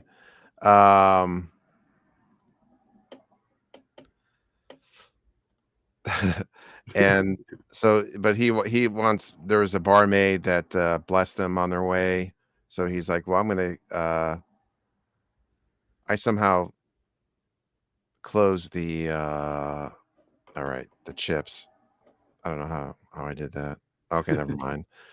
Okay. So one dance before I hit the road to Colombia, but then he has visitors. Oh yeah. So the mobster that was hired to kill him because they think he killed that priest. But they found him. Yeah, they found him. I did not expect this at all. Who did though? Did anyone expect this? No, I mean, I definitely did not. But again, this is like this is a very 70s thing where it's like, yeah. Anyways, go ahead. So Scheider's buddy, Vinny? Was it Vinny? Yeah. Vinny. Yo, Vinny. So I have to, he shows up with the mob hitman. So they've located Scheider and presumably are about to kill him. But So it's a 70s dark ending. yes. So I have to assume that because the mob guy said at any price, I want this guy. Mhm. So I have to assume like they just bought off Vinny. Okay. I didn't think about that. Well, because Vinny was kind of, well, yeah, I guess because Vinny was his buddy. Yeah, I mean the other scenario is that Vinny's being forced at gunpoint, but he doesn't seem to be. He seems to be like, I'm coming in to get Roy Scheider. That's true. I did I kind of assumed that Roy Scheider dies at the end, but you make a good point that maybe he didn't. No, that's not what I'm saying at all.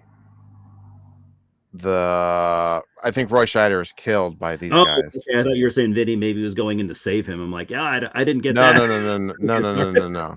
Yeah, okay. No, yeah, I got So you. what I think is so they find Vinny and they're like, Yeah, we think you know where Roy Scheider is. We're going to give you a bunch of money. yeah, And he's like, yeah, I'll take it to take out Roy Scheider. yeah. And And look at then, the look on his face, you know.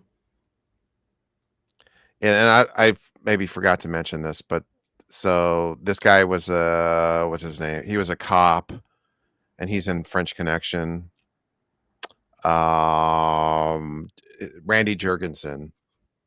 So Cruising was based on Randy Jurgensen's undercover work. So the Al Pacino character is actually based on this guy.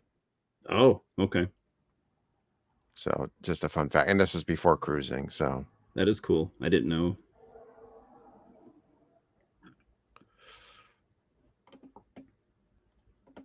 yeah, so I definitely took it that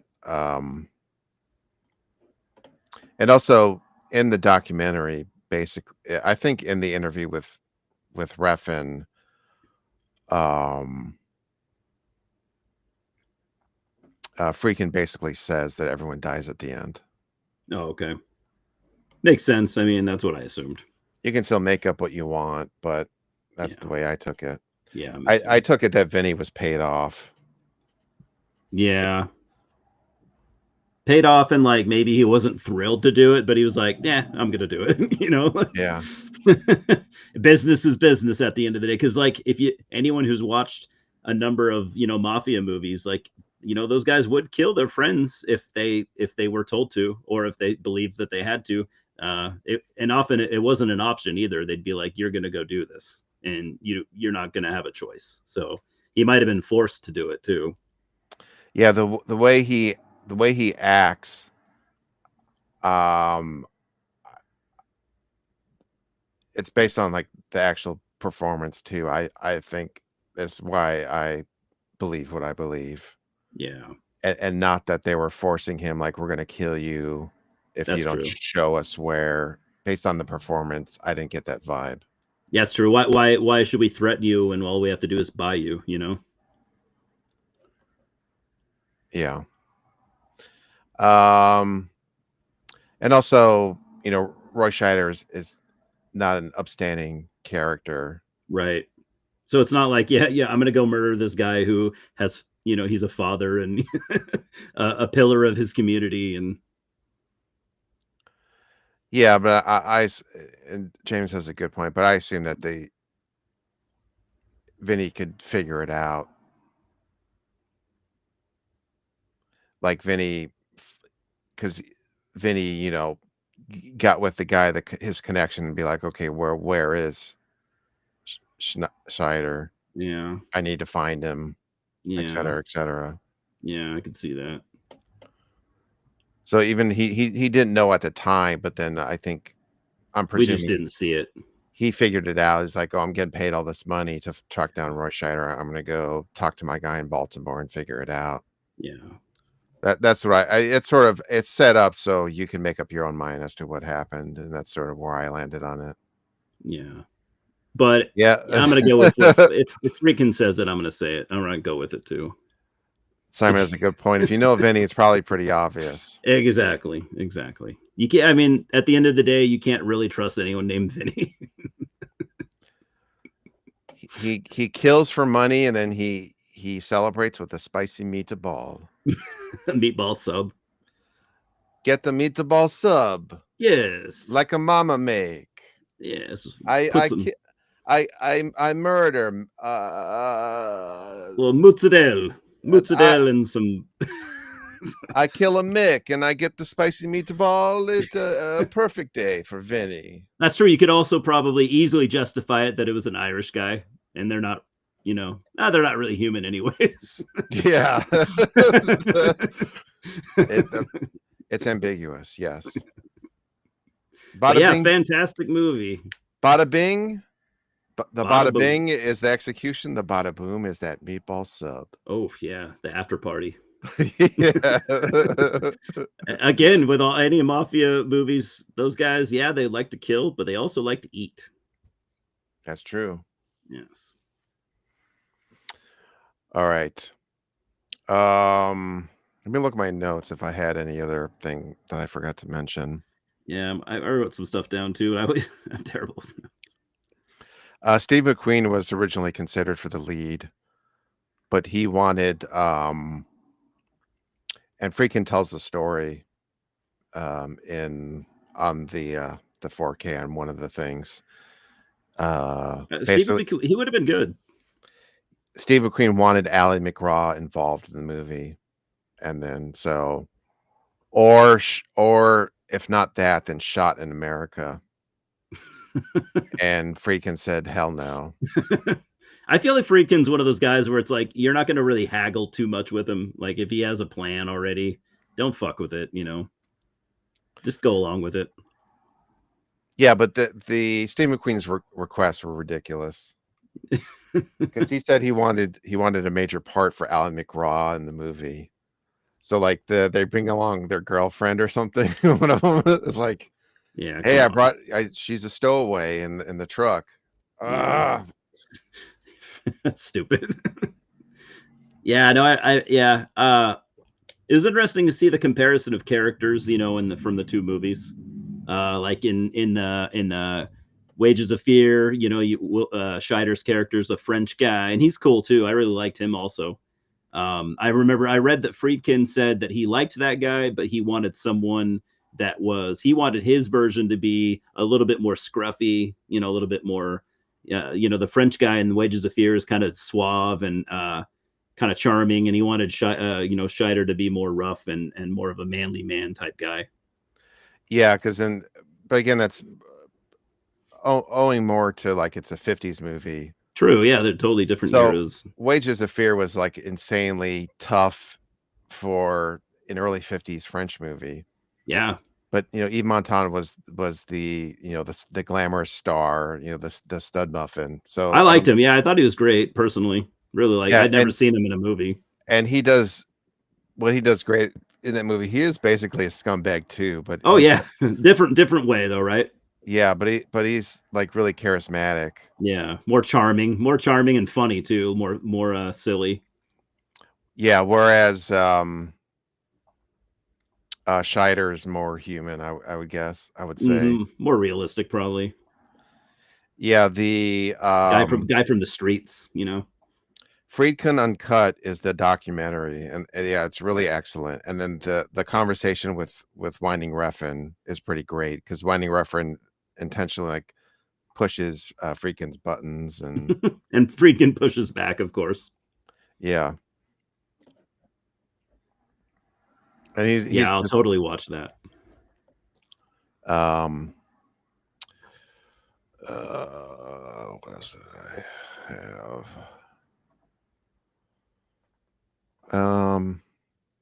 Yeah, and then any last comparisons? I pretty much said in terms of the comparison to Wages of Fear.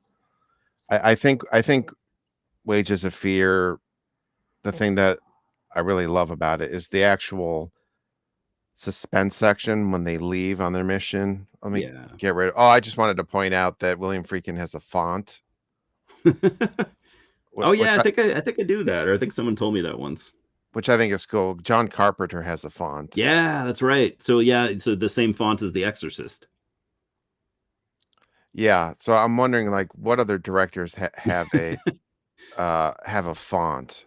There's got to be more, right? It can't just be those two guys. I want to, if I was a director, I'd want my font for sure. Yeah, I think it's a good idea. Yeah, a brand, you know. Yeah. Um, yeah, in the French version, it's like an hour and 20 minutes from when they leave to when Yves Montand gets to the the oil refinery. And it just suspense-wise, it's so amazing Yeah, how it's the in this movie, it's more a series of obstacles, yeah, however many there are. What is there? Like 4 or 5 main ones? yeah. The tree and the militia. Yeah, Yeah. And then in the French one, it's done more like a long adventure where at any moment, any little thing, uh, could cause could could cause one of the trucks to explode. So to me, it's more prolonged, and you're sort of worrying about every little uh, possible thing that could could blow your ass up. yeah. And that's And what I expected more of with Sorcerer. I thought it would be. I thought that the adventure scene would be longer. I don't think it's really too much of a complaint for me, but I thought that it. I thought it would be longer. I thought maybe 80% of the movie, or at least, would be spent in the truck, and it wasn't really like that. yeah, um, I guess it wasn't necessarily like that in Wages of Fear either, because like you said, you have the whole. But it's also half an hour longer. But yeah, and I think especially the first 20 minutes of Wages of Fear feels kind of flabby. yeah, I could see that, and that's very of its time because that's from more about old movies than I do, but like that was kind of their thing is like they weren't afraid to just let things happen.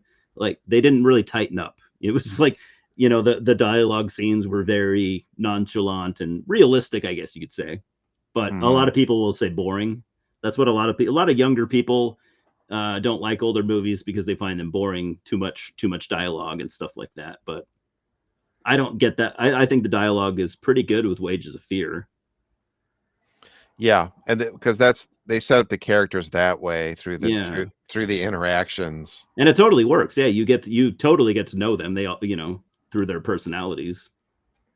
Because it's like, is it Luigi's is like finds, um, Mario super charismatic, and Yeah, he's like almost like his he's kind little of a dummy, uh, yeah, dumb fanboy, so it sets up that, very uh nice guy. Yeah, nice guy type oaf. whereas whereas like in Sorcerer, there's sort of more four strangers, where there's, Yeah, Wages of Fear, they have more, yeah, they were like roommates. That Mario and Luigi lived. They shared a hotel room together, so yeah. they were already kind of buddies.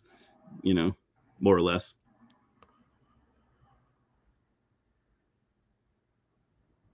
Yeah, I've only seen Winding Refn's movies. I don't think I've seen any of the TV stuff he's done. Yeah, I'm interested in that. The what James just said. Mhm. That series.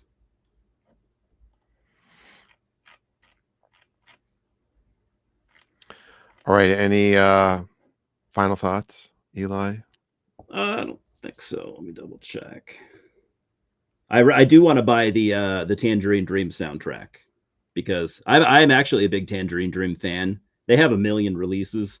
I probably have 20, 25 of them, but I would love to get this soundtrack. Tangerine Dream soundtracks are always awesome.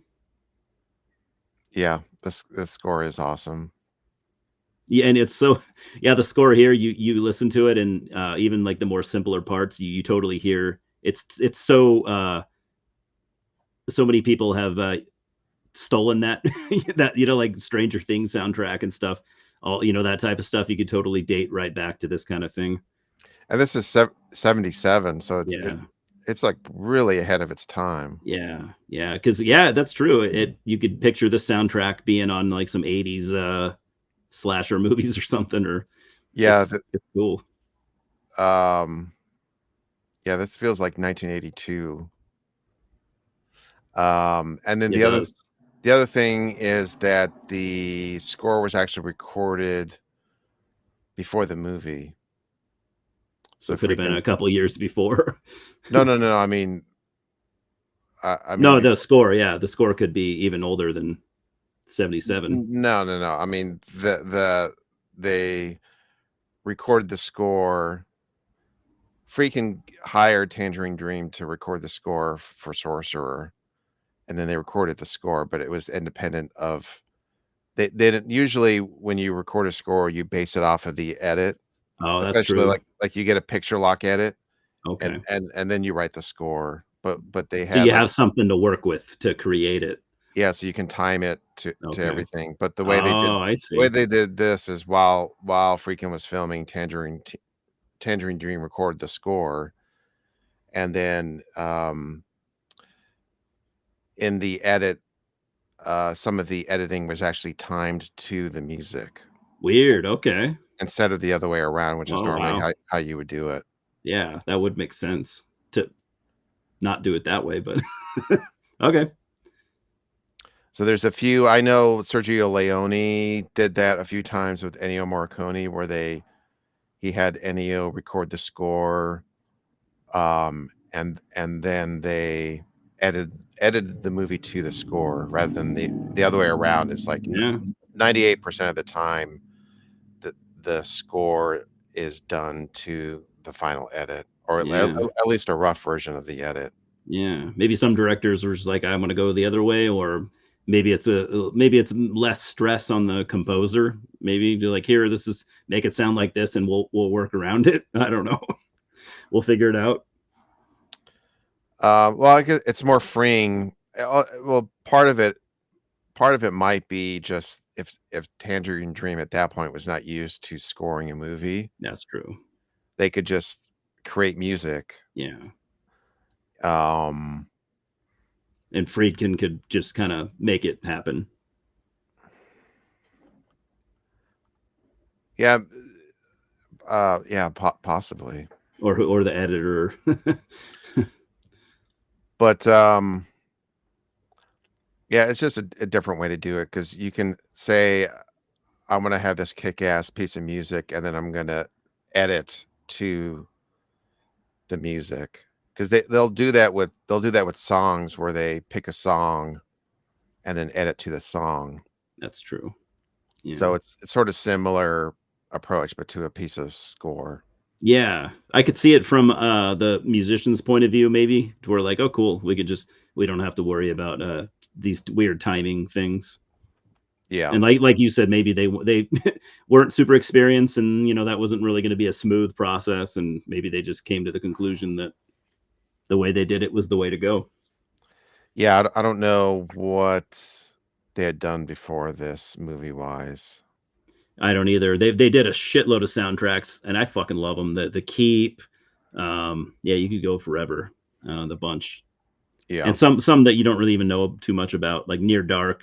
I mean, no, you don't hear a lot yeah, about that soundtrack, but yeah. That's a good one.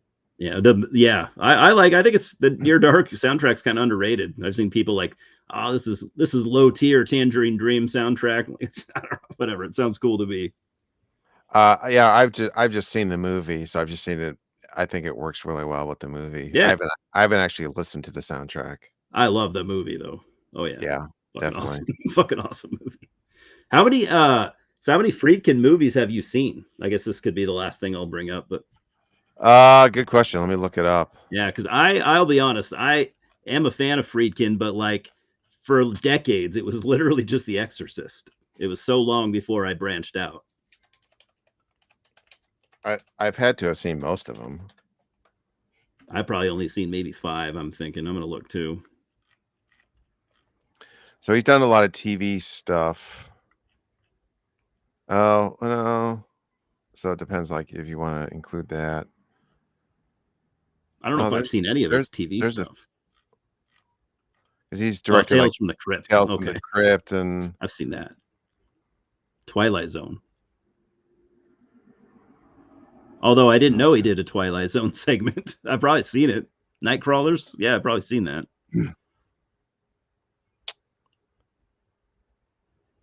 Dang, he Okay, goes back to 62, his directing career.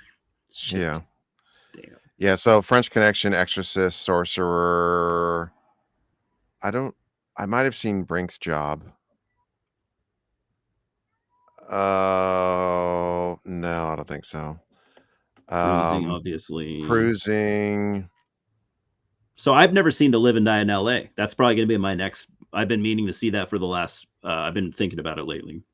Yeah, I love To Live and Die in LA. Yeah, and I want to see The Guardian too. Even though I know it's a goofy movie because I've seen a lot of people talk about it, but I want to see it. Yeah, he hates it, and it is Oh, it is very goofy. it looks weird. It's like, have you seen The Hand That Rocks the Cradle? Yeah, I loved it back in the day when it came out. I haven't seen it since then though. Well, it's that, but the nanny, the evil nanny is a druid who has, like, tree powers. Weird. So yeah, I've seen Rampage, which is good, but I've only seen, like, the heavily cut version, I think. That's a serial killer courtroom drama. Okay. I don't know if his director's cut is available. Like, they cut out, like, half an hour or something for the VHS or the theatrical. I can't remember what happened, but, I really like Blue Chips, even though Penny Hardaway is terrible in it. That's that basketball movie. Oh, I remember that coming. Yeah, Penny Hardaway, the basketball player. I've seen Jade. I've seen the 12 Angry Men remake, actually. Yeah, I haven't seen either of those. It's kinda pointless. It's fine, but it's too close to the original to really be worth a watch to me. And I've seen, Bug, and I've seen Killer Joe, and I really, really like Killer Joe. Bug, I've seen. Killer Joe, I've been meaning to see. It sounds good to me. Yeah, McConaughey is great in it. And Yeah, then that's what I've heard. I haven't seen Hunted or Rules of Engagement. I've seen Hunted back when it came out. It's just like a good action movie. It's Tommy Lee Jones and Benicio del Toro just basically stabbing each other with knives through the entire movie. It's pretty brutal. I can't remember why, but they're both like very, very adept at knife combat. And they're just fucking stabbing the shit out of each other. Many fight scenes between those two guys. It's good, I guess. I liked it at the time, but I'm not really into those kind of movies nowadays. It's like just it's an action movie for sure. Maybe a paycheck. Yeah, probably. I would imagine. I definitely wouldn't say it's bad. I just it's like it's a 2003 action movie. Maybe probably better than most of the time, but like I wouldn't say it's probably going to be a great movie. But I could be wrong. Okay. I like Bug. It's weird. Yeah, I like Bug too. I don't know that I loved it, Yeah, I wouldn't but say I loved it either. I think I like Killer Joe better. It's the same writer. Oh, cool. Yeah, well, I'll go I for that. The next, I want to see that and Live and Die in LA. Yeah, To Live and Die in LA is great. It's sort of, there's some cliches in it. Um, but you have to remember that it was 1985. So, like, some of the cliches weren't cliche yet. That's So okay. there's the cop that's retiring and he says, "I'm too old for this shit." Really? Yeah, but I didn't know that. Wow. you have to remember that that was, like, the first movie to have that, I think. This is this is before Lethal Lethal Weapon. Weapon and all that stuff, and Die Hard, and the Die Hard I mean, William sequels. Peterson and Willem Dafoe, sign me up. Yeah, and it's very, very LA, which is great. And I have the soundtrack, the Wing Chun soundtrack. Oh, cool. I haven't heard it. And Friedkin tell the story. His direction to Wing Chun. They recorded the entire score and the songs in the movie. He said, "My only request is that you do not have a song called 'To Live and Die in L.A.'" Or you don't have that as a lyric. Oh, okay. And Yeah. that's like the first song on the album is "To Live and Die in L.A." What? They disregarded his request? Yeah. I bet that pissed him off. Well, I guess he accepted it. But He's like, it sounds cool. it's kind of funny that William Friedkin just gave Wang Chung one note, and they And were they like, "Fuck ignored you, it? old man. Yeah. We're Wang Chung. Do you know who Not you're only are we going to talking?" not honor that request, we're gonna completely use it. Use the line you said not to use. Yeah, I don't know. that's funny. Maybe they were like, it just works. It works. It has to be in there. It's our music. We're Wang and Chung. Yeah. Don't Did you not realize who you're dealing with here? Did you get the memo? Do you know who Yeah. you're talking to? You think we compromise, Friedkin? Everybody's having fun tonight. I just picture myself like, if Friedkin gave me one note and he's like, "Don't do this," I'm not going to do it. I'm not going to have that guy chasing after me, yelling at me and shit. Scott, no one puts Wang Chung in the corner. Absolutely not. Clearly not. That just shows how alpha Wang Chung were. They even they made a cuck out of William Friedkin. Yeah. All right. I think that's going to be it. We're over 2 hours. I thought we'd go for like an hour, but it's cool. Just because it was just me and you as wife. Yeah. But, we had a lot to say. Yeah, and we had the little side things. Yeah. I don't ever put time limits on these, so don't worry about me. I want to max out at 2 hours. That makes sense. I wasn't paying attention. Yeah, that makes sense. And we started late, so that 5 minutes late. Yeah, that's true. All right. So for next week, Scott is still deceased. Yeah, he's still dead. He's gonna reanimate himself, though. Yeah. So there were a couple options. I was thinking, do you want to do a 45-minute movie? So this will be the reverse of having to watch two movies. You just watch one 45-minute movie. I mean, sure. What movie? And it has Simon in the name. Simon. Is it a tribute. British movie? It's not. That'd be cool. Okay. Do you know who Louis Buñuel is? I don't know. I don't think so. Okay. This is Simon of the Desert. Let me the Desert. Let me see what year it was. I'm gonna have to send you a copy. I have it on DVD. It's 1965. Whoa. It's an anti-religious movie from 1965. Ooh, I like that. And I think, let me see. Am I right? A Mexican surrealist satirical comedy. I think it's at least shorter than an hour. Wow, this movie has a 100% Rotten Tomatoes score. That's impressive. Not that I would trust what they do nowadays, but at one point that was pretty cool. Did you hear about Rotten Tomatoes? Those fucking assholes. You hear they've been caught like scrapping bad reviews and shit. I don't know if they've been doing that for a long time, but I heard that recently. I guess they got caught doing it for some Marvel show. I had been suspecting that for a while now because there'd be like these horror movies that come out that aren't that good. And it'll be like 97% Rotten Tomatoes score. And I'm like, I watch it. I'm like, no way. Ain't no one in this world that would rate that a fucking 90%, 97%. I did not know that, but I stopped paying attention to Rotten Tomatoes quite a bit ago. Me too. Yeah, me too. A couple years at least. I'm like, I don't. It just doesn't seem like a trustable source for me, which is fucking sad, but whatever. Oh, yeah. James is a Buñuel fan. Oh, cool. So this would be this is a funny anti-religious movie. He did mention that earlier. He mentioned that the wife from Sorcerer. At the time, I didn't know what he was talking about, but he said that he liked her from one of the Yeah, movies. I didn't remember her. I have to look it up. I didn't remember her from Discreet Charm of the Bourgeoisie, but there's a lot of people in it. Yeah. So And she would have been like 12 years younger.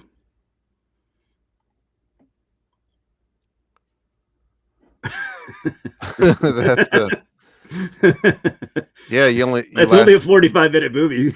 You last 40. That's how So long. That's how long maybe as that's how long. That's how long as Simon lasts in the desert. Simon's journey through the desert is exactly 45 minutes till he dies. Yeah. Fuck, it's hot out here. And then he just it's you pasty like me. You just catch fire a minute 50. Yeah. Just in flames. Something tells me most British people aren't meant to last in the desert. Yeah. I'm not either. Or yeah, me either. I am British at heart, or Canadian. Yeah. Which I'll be both. All right, and then yeah. So Simon of the Desert. This will be fun. Yeah. And easy. 1965. We're doing that next week. Hell yeah. And yeah, Midnight's very upset at me because he's been trying to get in. You locked him out this time. Yeah, we're just in the past like 20 minutes. That's he's outside the door. That's feline abuse. He's a he has the run boy. of the house. He has the run of the house. He cucks me. He's my Wang Chung. He is. Yeah, I agree. Every time. Feed me, bitch. Crush and bruise. Yeah. Crush and bruise. Nooge. The Nooge. All right. Thank you, everybody, and thank you for putting up with us. Yeah, watch out for that cat scratch fever. It'll get you. Yeah, be careful. So I hear. I've never had it. Can't remember what it is, but it's bad. All right. Thank you, everyone. Thank you, Eli, Scott, James, Simon. Have a good night, everybody. We'll see you next week. Yeah.